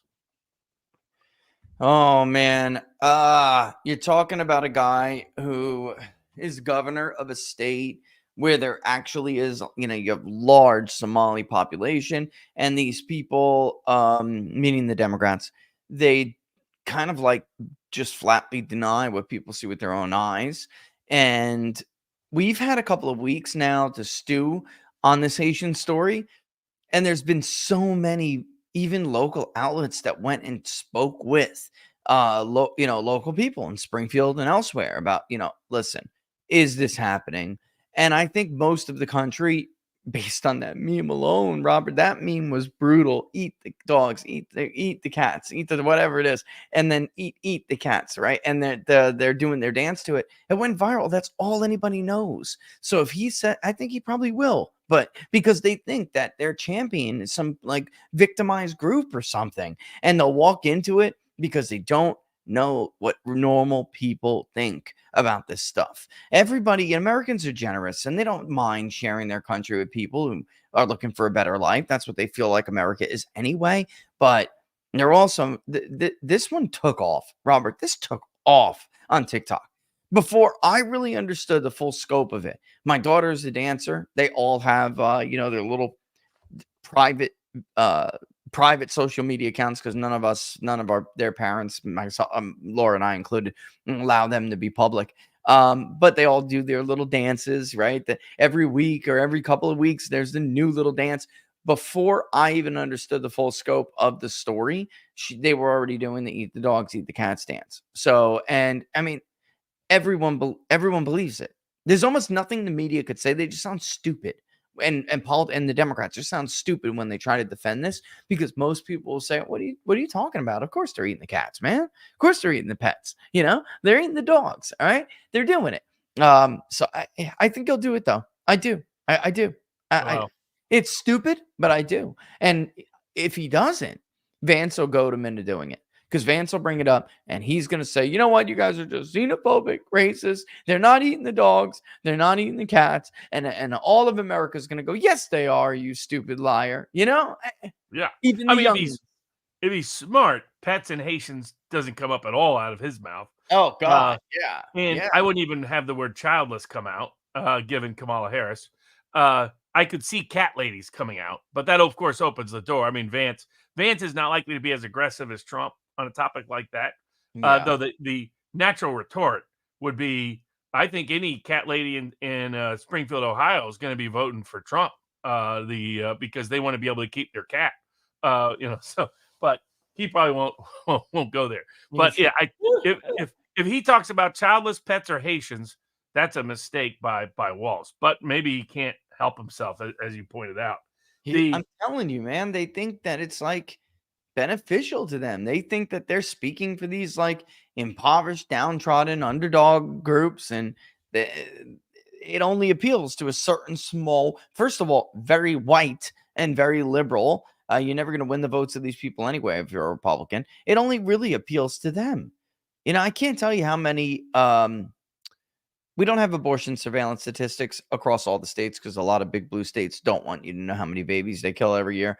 But there's always a reason for these. And for instance, younger Black women cite economic reasons. It's not that they just want to abort, a child or something like that.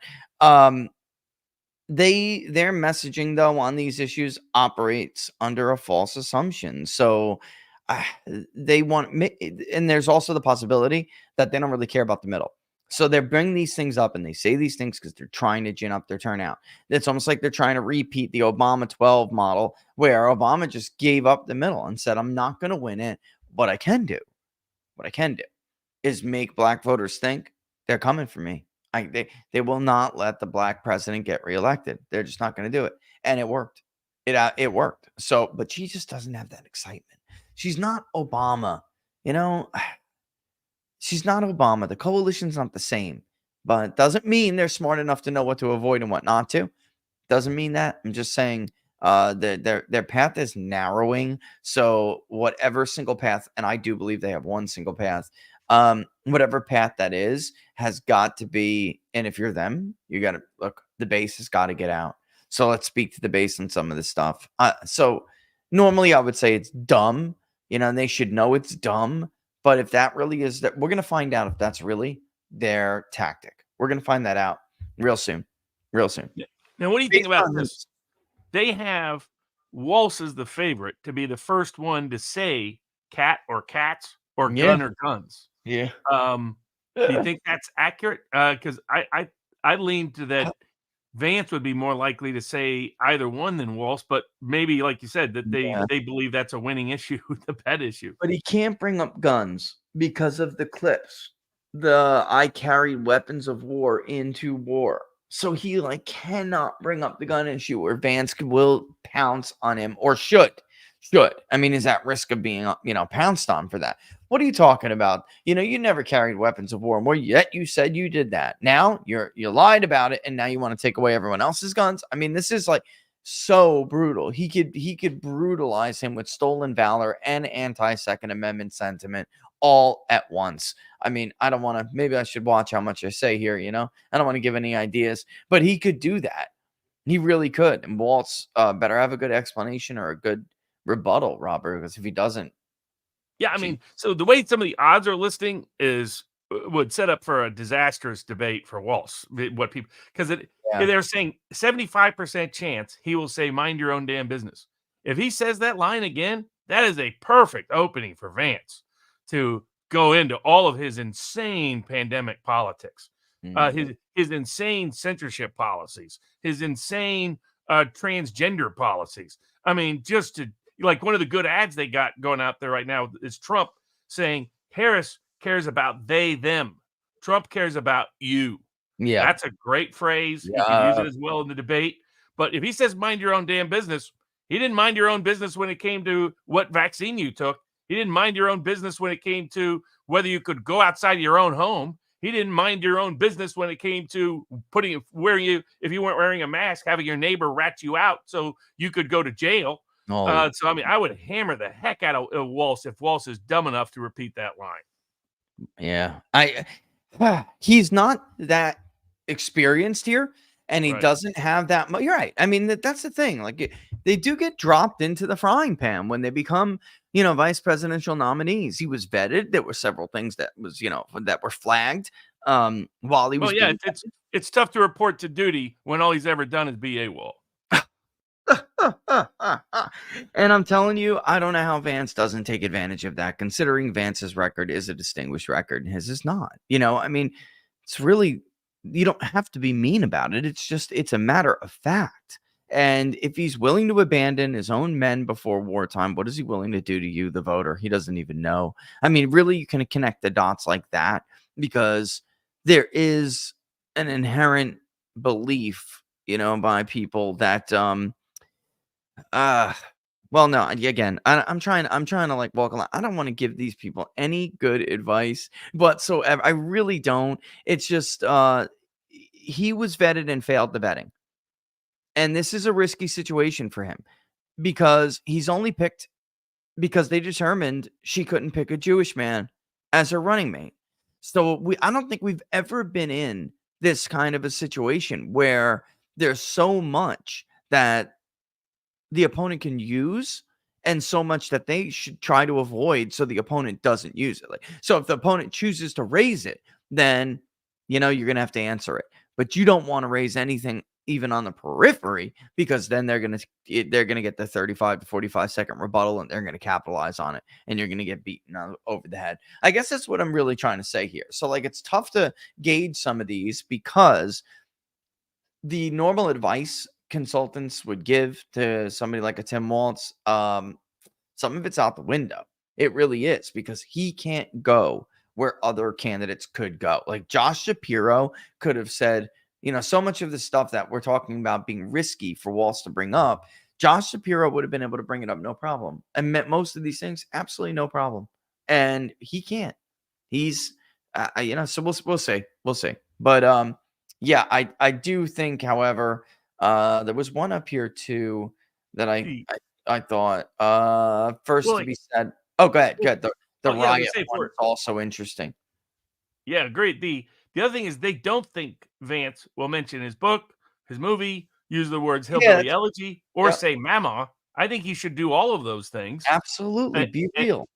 And I think he understands that. I think he knows that because he's the blue collar kid who went to law school, who went to the Ivy League, he understands the gap between what the media thinks matters and makes you look good and what ordinary voters makes you look good. He understands that very well.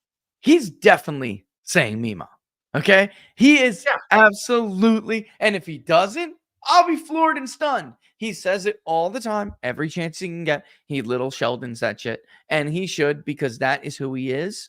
And that's because people will relate and understand that relationship. There are just so many folks. You got to understand, in the battleground areas that we constantly talk about day in and day out, there's been so much pain and despair over the last 2-3 decades. Just, while the communities got hollowed out, JD's story is just a great example of it. Once bustling towns just totally destroyed and impoverished, and families broke apart over it, and his family is certainly an unconventional family that he was raised in, or from the traditional nuclear family. I mean, it was unconventional, and people can relate to that. They can. Boy who loves his grandma because, upbringing's tough, and because, the area was, it was nothing for anyone there. There just wasn't. And just, so the young boy uses his Mima more as a goalpost, a guiding post. For those who have never watched the movie, you really need to watch it. It'll show you how she's really the one who straightened him out. He could have went down a really, really different path. He loves her, to death. And I think it would be political malpractice if he did not bring up Mima. He's definitely saying that. Absolutely. He's definitely saying that. Absolutely. And definitely mention Hillbilly Elegy because it's the biggest audience for people. If you want to know who I am, there's actually a book out there. There's actually a movie. You can go and watch it and read it yourself. This question I'm going to divide differently than where the odds have it. So it's so I'm going to look. Well, let's discuss which ones the moderators are going to discuss the most. Vance and Waltz. So first with the moderators, China, Ukraine, Russia, Israel, or Mexico. I think with the moderators, they're most likely to discuss either Ukraine or Russia the most. What do you think? Ooh, as far as the moderators, Ukraine or Russia, I mean, that's I don't think they want to discuss China because they know that helps Trump. Yeah, I think I'm going to have to say Russia. Because I think Russia, because scary, scary, scary Russia. And scary Russia. Because there's just mixed feelings on Ukraine. They cheerlead for them. They think they argue that they share Western values. And there's just too many people in this country who don't agree with that. And are about over sending people, aid in these wars that we start, when we're paying outrageous amounts at the grocery stores because of inflation and they're printing more money. I just cannot believe that they would walk into the guillotine that is talking about Ukraine with somebody like JD Vance, who has been phenomenal during these spending bills and everything else. I mean, I just don't know these appropriation bills, folks, to aid Ukraine. This is his like wheelhouse. This is his money. He had been, remember, folks, he had been a soldier. He knows the lie. He knows the scam firsthand, and he articulates it so well. So yeah, I mean that's absolutely that's the play. They're gonna stay away from Ukraine itself, and they're going to talk about Russia's intent to dominate the region. And oh, by the way, JD, why are you such a Putin puppet? Why don't you care about Putin's desire to reconstitute the USSR, which is how they'll refer to the Russo-Ukrainian war? That this is a war of aggression on behalf of Putin. And and they'll want JD to defend him and say, no, America's the aggressor here. They want JD to do that, and they'll just try to ignore Ukraine without any unnecessary mentions. Straw man. I'm going with the straw man. Exactly. Now, I think for Waltz, no way he's going to try to talk about China because he's got too many ties to China. No way. Not with all those trips. No way. I think Democrats wish Israel didn't exist as an issue in this campaign, so I think he'll try not to mention Israel. No reason to talk about Mexico. The only question, I think, because he thinks the Democratic Party thinks their branding is protecting Ukraine, that he'll mention Ukraine first and then Russia second. What do you think? Yeah. This way, the reference to Ukraine will quickly be lost in whatever he says about Russia. And if you try to, rebuke or refute what he's saying, he'll leave you with the impression, whatever he says about Russia, leave you with the impression that if you in any way, shape, or form do not support, meeting Russian aggression and stopping Russian aggression, then you must be some kind of agent of Putin or something, which they've accused JD Vance of in the past. So I think this will be Russia heavy, bro. This will be Russia heavy. That's a no-brainer. If it's Vance, I don't think Russia or Mexico come up much. I think I think Israel some. And then I think but the big one, I think for him, I mean, he's good at hammering away at Ukraine on why we've given all this money to Ukraine. So I can see how that could show up because he's been so good on it. But I think number one might be China because of Waltz's ties to China. What do you think? Yeah. I mean, he does very well with that. It could be a generic, spiel about, President Trump did this before. We're going to do it again. I mean, it could be, but yeah, and he supports which totally China. He sees China as a bigger geopolitical risk than Russia. But Waltz is just, for those people that don't know, and most of the debate viewers will not know. Maybe I was just going to say that. Waltz has deep ties to China. Took his students there during, to show how wonderful China was. Pretty weird. Now, put him in the camp with Bernie Sanders. That's what you do. You put him in the camp with Bernie Sanders, using that issue. But go ahead. Yeah, I was going to say, so the next one, similarly, we can break down in terms of moderators, Waltz, and Vance. Border or the economy? I think in terms of the moderators, they're going to try to avoid talking about the border. So the economy is more likely just to come up just because they don't want to talk about the border. Yeah, I mean, they'll probably, if anything with the economy were to come up, Robert, they would say in an interview with CNN's Dana Bash, Donna Bash, what the hell ever, however you say it, you falsely alleged that Harris was appointed the border czar by Joe Biden when no such position actually existed. I mean, they'll do something like that. So, I think in general they have got to stay away. They've got to stay away from immigration. Period. So it'll be all about the inclusion economy. What the hell are they using? What term is it? How am I? Opportunity. Economy. Dang you, that's it. Oh my God, how could I have forgotten? The opportunity economy. And that'll be the theme. And it'll be vague, and that'll be it. But they cannot bring up the border and get stuck in a border debate for 10 minutes back and forth. They just can't. And I think similar for Waltz. Waltz is going to avoid saying the border as much as he possibly can. Yes. Yeah. And JD should probably bring it up as much as he can, and just drive it home. One of her biggest vulnerabilities in the first poll that we did when she was put into the race is that very few people could actually identify that she was in fact appointed a border czar to get the board. It's like an actual post. But he put her in charge of stopping the flow of illegal immigration, starting to meet in those challenges and shut it down over there. Most people didn't know that. I was stunned how few people told us or were able to accurately identify what he appointed Harris to be and what he wanted her to do. And that has not been I think honestly there's been some good ads, but I don't think that they've capitalized on that enough. So in the debate, he's got to do it. And he's going to do it. He's going to do it over and over and over. Here's some over-unders.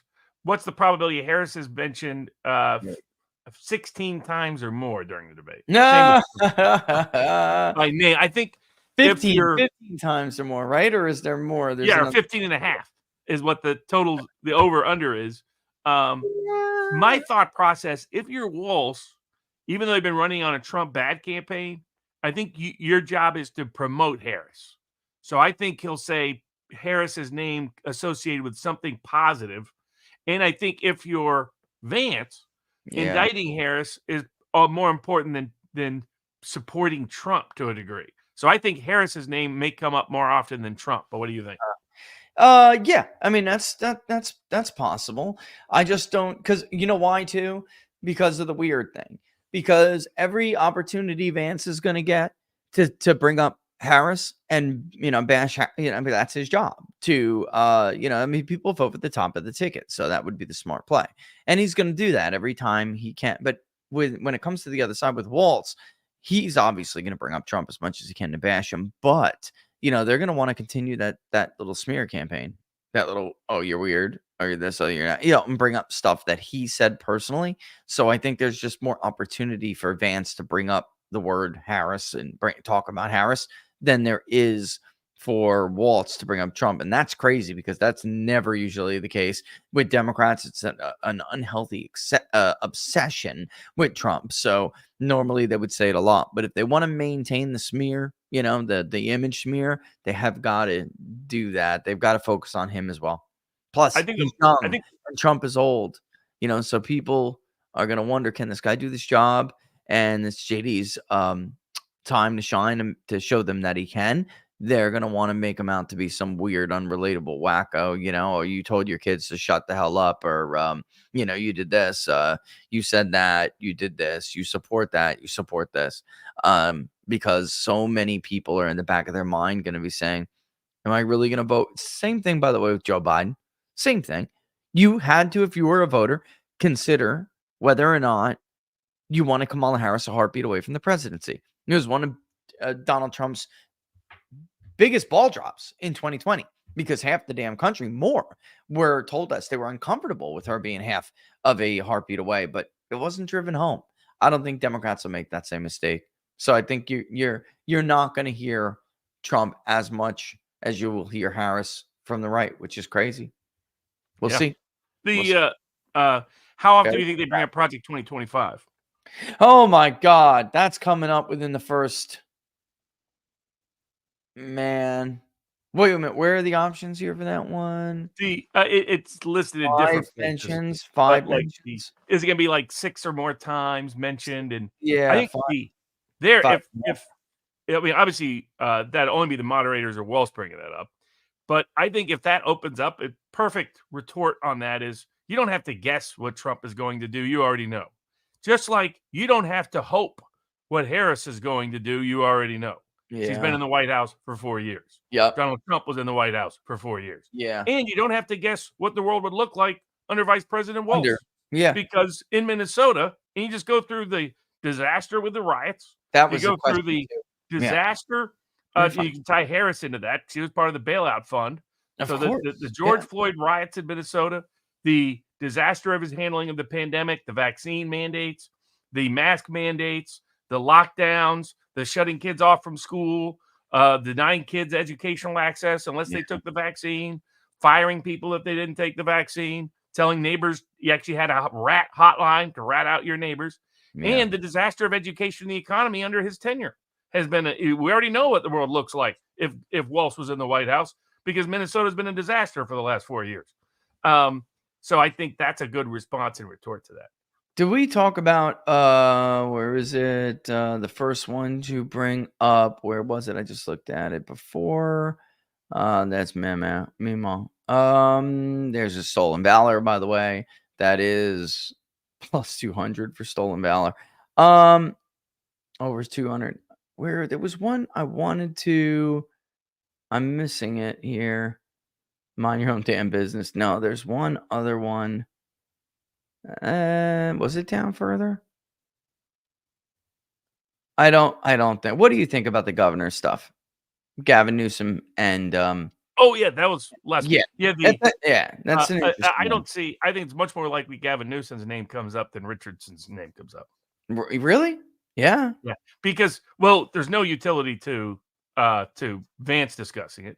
Right. The moderators could bring it up, but it's such a marginal issue on a nationwide scale. Right. And for Walz, does it really gain a whole lot? I mean, there's just not a lot of ties between Robinson and to the degree you could even think it matters. So I just think whereas Newsom could come up in multiple contexts, but he's a useful one for Vance because him being from the same state as Harris and all the disastrous policies he has, including censorship policies and mandate policies and economy policies. That this goes back to Peter Thiel's point. Which is that Democrats will be dumb enough to nominate a Democrat in the near future. He said this 3 years ago. Well, a California Democrat. And he said if Democrats nominate a Californian, they think the world wants to be like California. The world doesn't want to be like California. It's the most. It looks like it's a woke Saudi Arabia in terms of its politics. This natural resource advantage that boosts its economy that has nothing to do with its overgovernance and crazy cultural prerogatives. And so for that reason, I think mentioning Newsom, who's a negative figure, and reminding people of the Harris-California connections. Yeah. Notice she's run away from. Yeah. She always talks about she's a prosecutor. She doesn't tell you where she was. She talks about being an attorney general. She doesn't talk about where she was. Talks about being a senator. Doesn't talk about where she was. Why is that? Because do you want the world to look like California? Do you want the homeless taking over your streets? Do you want to have an app that tells you where the needles are and where the human poop is? Is that the world you want? They want illegals to move in next door, the homeless to take over your streets, and criminals to walk free. Do you want people to be able to go in and rob drugstores up to $1,000 and get off scot-free? Do you want your car to not even be safe on the street in front of your own house? So that's where Newsom's useful for him to raise. They might think California is good, so there's always a chance the moderators or Walz mentions it, but I doubt it. But I just don't see any reason for Robinson to really come up. Moderators might. It just didn't get much national legs. I mean, it didn't even have great North Carolina legs in terms of that story. They made a huge deal out of it, and nobody cared. And about 80% of the people I know haven't even heard the story. Yeah. So it doesn't tie in enough to Trump, doesn't tie in enough to Vance, doesn't really have national legs.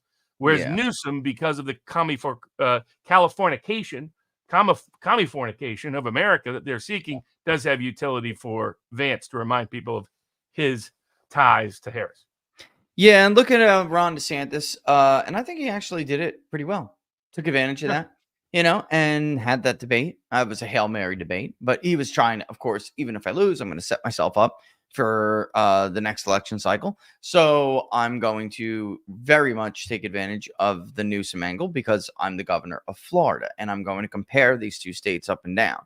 That's the one thing that Vance doesn't have going for him. Of course, he can bring it up and he can tie, because people, like you said, they do not want the country to become California. But I'd venture to say it was like easier for Ron DeSantis to play that angle than it will be for JD Vance. But nevertheless, it's still worth the blow to me. You want to get through some of these super chats before 4? Yeah. There we go. All right. I've been trying to argue to liberals. Oh, here we go. I've been trying to argue to liberals that Trump is not yet technically a felon. Can Barnes please let me know if I'm correct or not, and how to explain if I am correct? They can call him a felon because of the jury verdict, but he's not legally a felon until it's reduced to a sentence. Yeah. And the conviction has not been reduced to a sentence. So legally, he's not a felon. Technically, he's not a felon. A jury called him that. Okay. There it is. Good. I hope that's satisfying. And I kind of thought that was the case, because then what the hell is the appeal process for? You know what I mean? Right. Right? Yeah, I didn't even get a chance to discuss this with Robert yet, so you're gonna have to wait. But I will say I had this. Oh man, there's never enough time in an episode. I will play an outro video, and before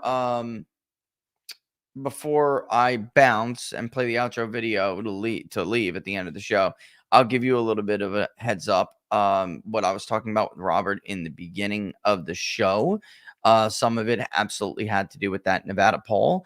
And again, the national numbers do back up what I'm finding. So if he's like damn near fighting her to a draw with Hispanic voters in the Silver State, then I really don't know how a Democrat carries the state, because we're not talking about a Gore Bush electorate or a Kerry Bush electorate where the feelings were not so lopsided.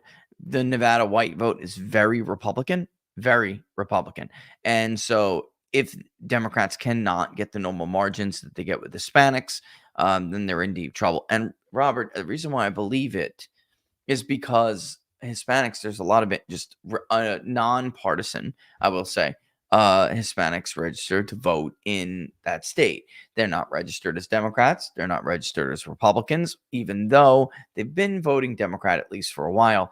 It's those voters which are making Clark County much, much closer than expected. And there's overlap between non-affiliated or independent. There's overlap there with the Hispanic demographic, a significant overlap, just like we see in Florida, by the way, although we used to see in Florida. Now, Florida's the Republican rolls are getting significantly more non-white than they were just 4 years ago. So speaking of which, apparently there's some odds markets out there that have it as a long shot for Trump to win Clark County, Nevada, or win Dade County, Florida. I think those should be even 50-50 chance Trump wins one of those two counties. What do you think? I do. Look at where we're at already. I mean, the trend is what matters to me. We just were discussing this before. Nevada, North Carolina, Florida. These are states that have shifted to the right more than the national mood, and that's because of those demographics. You cannot do that well with Hispanics in the state of Florida and get crushed in Miami-Dade. That's not going to happen. Even, folks, we've been talking about this for a while. 4 to 6 points, 4 to 7 point shifts based on his 2020 benchmark, right? That's what we're looking at. Miami-Dade was 6 points. That's it.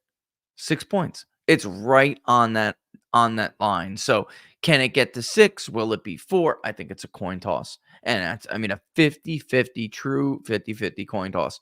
I lean personally to the fact that he will carry Dade. I do. Personally, I do. But as far as giving it odds, I'd say 50-50. Makes sense. And Clark is like Trump +2. Let me just tell everybody. Clark County is like Trump +2. That's within the margin, especially since this sampling error for subgroups is obviously larger. But Clark County is 70% of the vote, roughly. So, it's the biggest subgroup by area anyway. It's the biggest subgroup by area in that particular geodemographic. So, and it's going to have the smallest subgroup sampling error.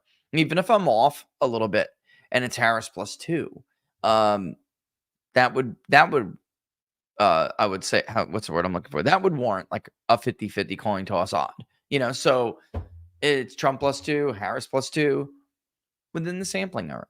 Flip a coin. And if 50-50. Trump is up 6, like even USA Today is saying in Arizona, he's not behind in Nevada. I don't know how they came up with some of these numbers. It seems like the Sun Belt is being polled a little bit easier. We had a little to no problem getting Hispanics to take interviews in Nevada, for instance. It was some white voters, but it's just so hard to get some of these rural voters in like Elk or something.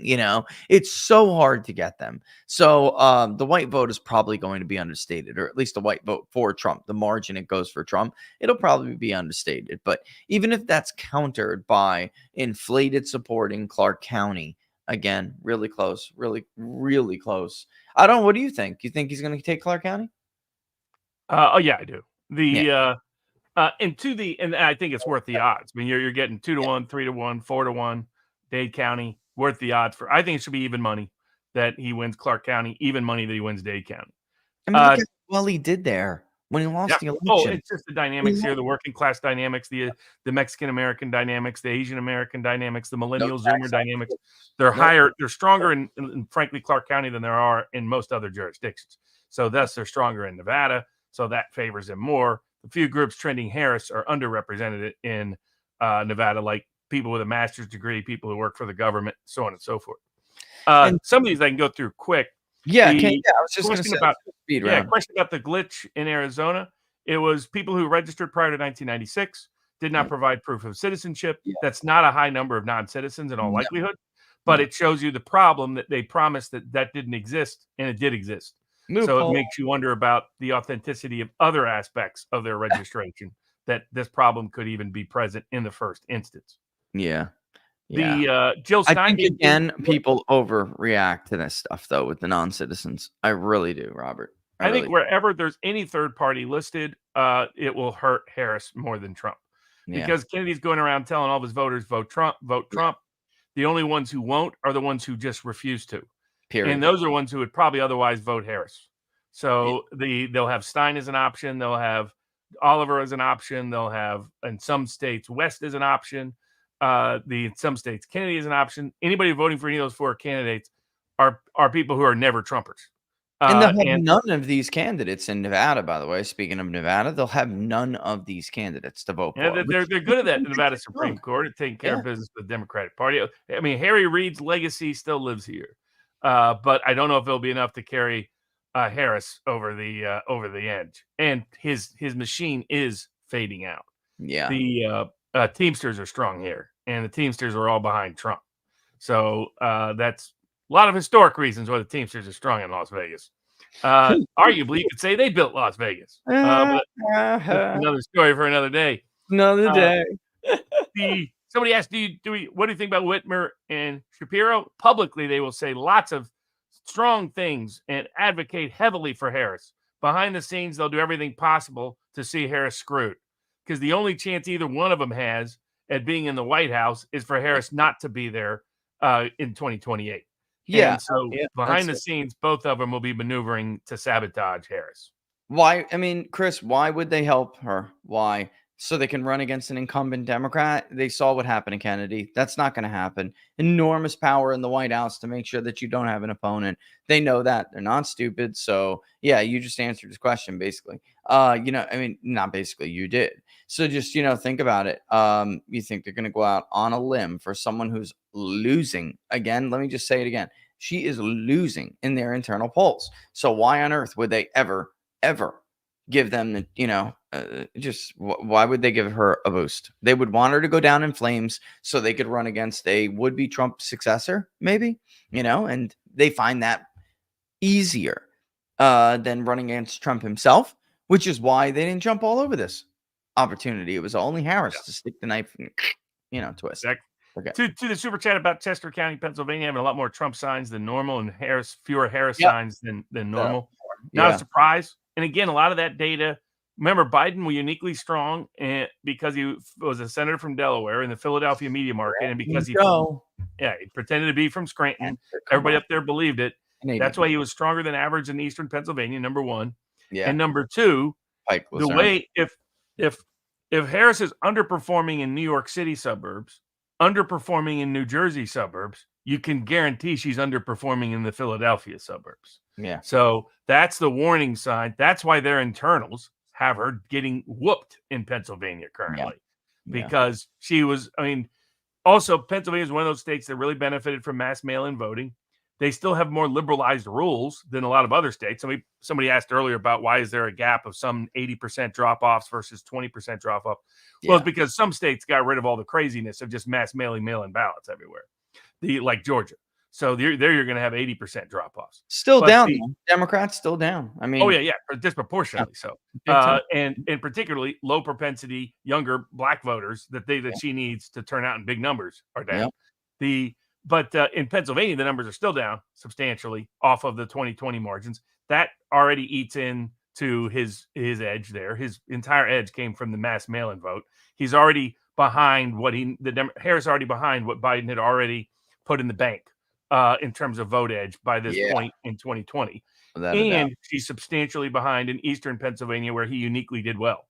And then she has a unique vulnerability in Pennsylvania because of her historic opposition to fracking.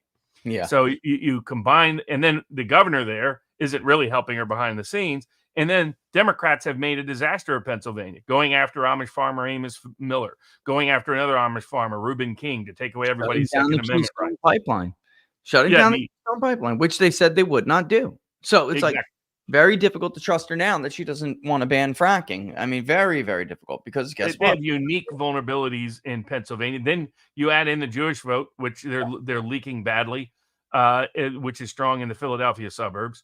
So you got distinct, unique, every factor unique to Pennsylvania in this election is negative for Harris. Yeah. So it's not a surprise that a place like Chester County, people are now comfortable to be Trump supporters, and nobody really cares to back Harris. So let's go with the Minnesota sleeper state. You got to think it's a sleeper state. Within 5 points, it's a sleeper state. There's no doubt.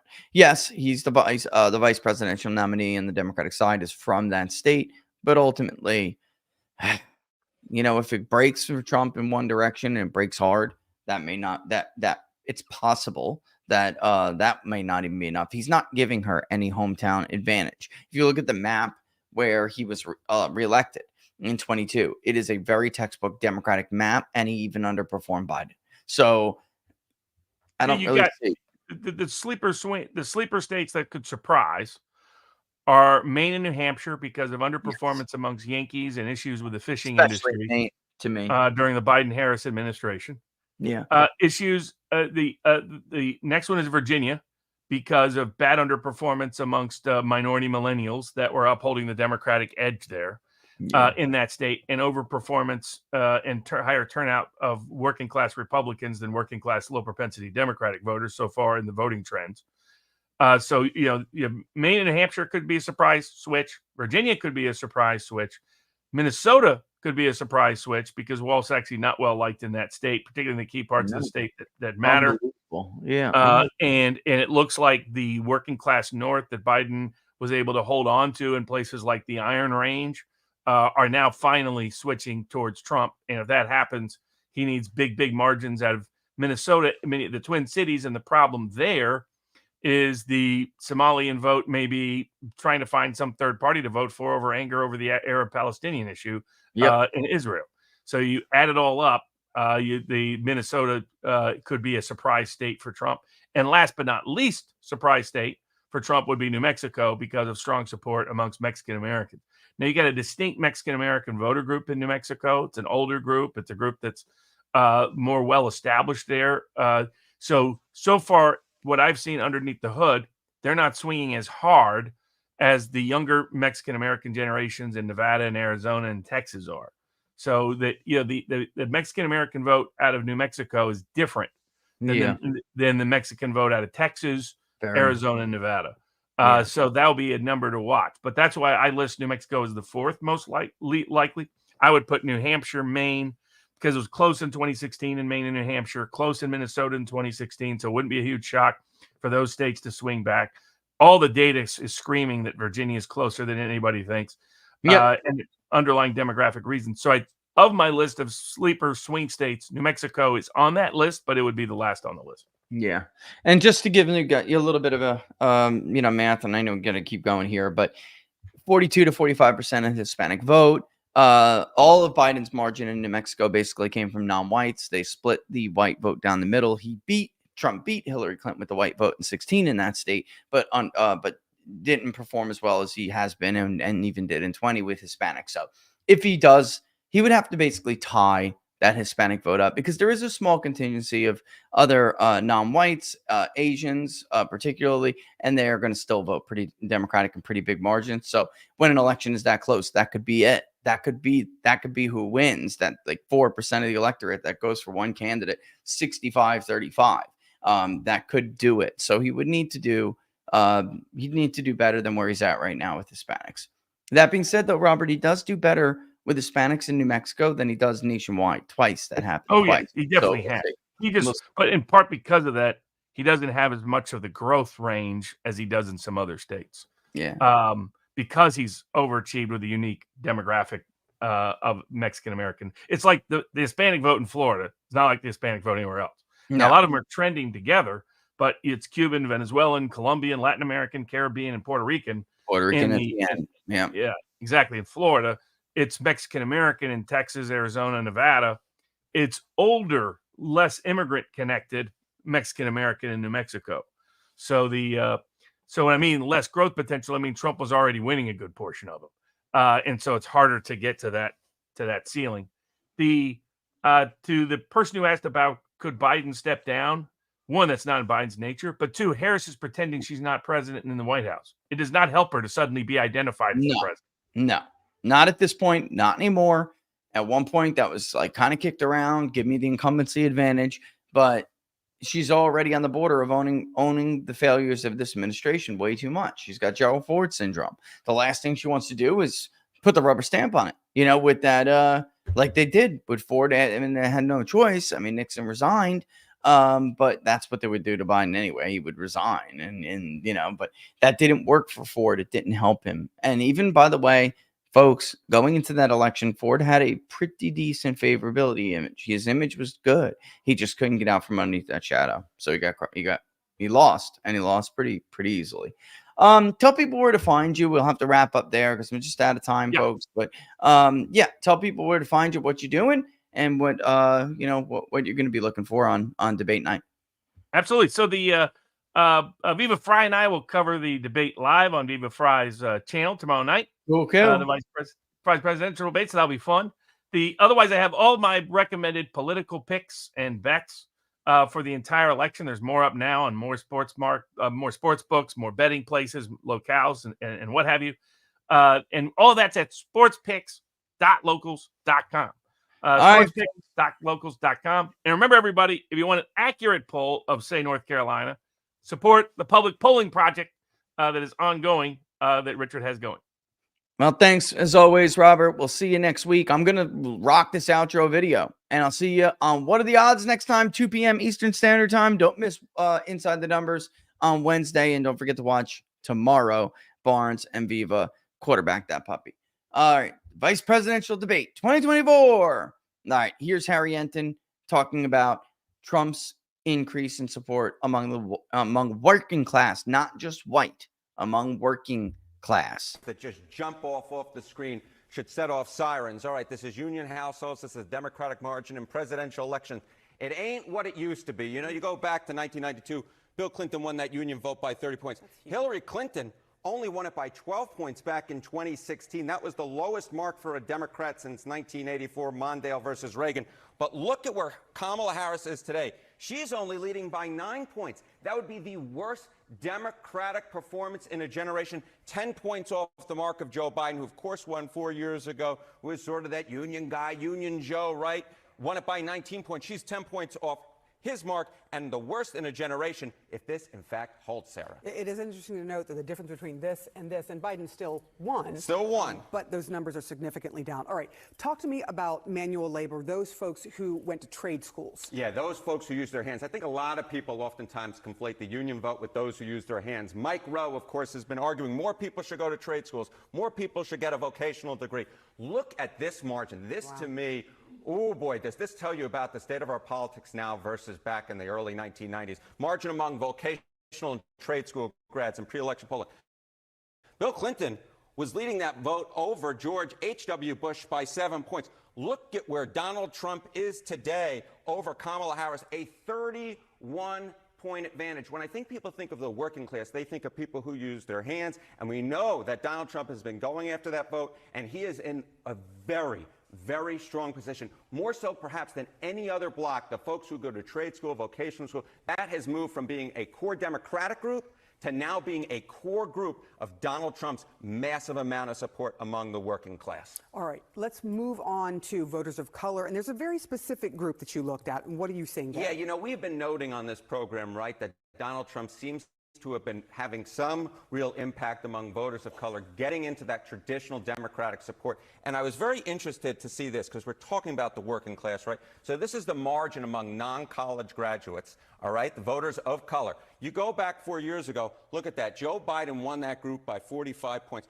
Look at where Kamala Harris's support is today. She's still leading amongst that group, but that lead is down 17 points to just 28 points. And I will note that the margin among voters of color who actually graduate college has only been changed by 5 points. 5 points compared to 4 years ago. The reason Donald Trump is doing so well amongst voters of color is because he has really gone in and grabbed a lot of voters that he didn't previously have among those who didn't graduate college. And this is part of a larger trend that we're seeing throughout our politics era, in which Republicans, specifically Donald Trump, is doing very, very well among working class voters, whether they were in unions, whether they went to trade school, or whether they're voters of color. The fact is Donald Trump seems to have gone into a hotbed of traditional Democratic support and made a lot of movement in ways I don't think a lot of people would have thought when he went down that escalator just back in 2015. All right, Harry Ensign, bringing us the numbers as they look right now. Really appreciate it. Thank you, Sam.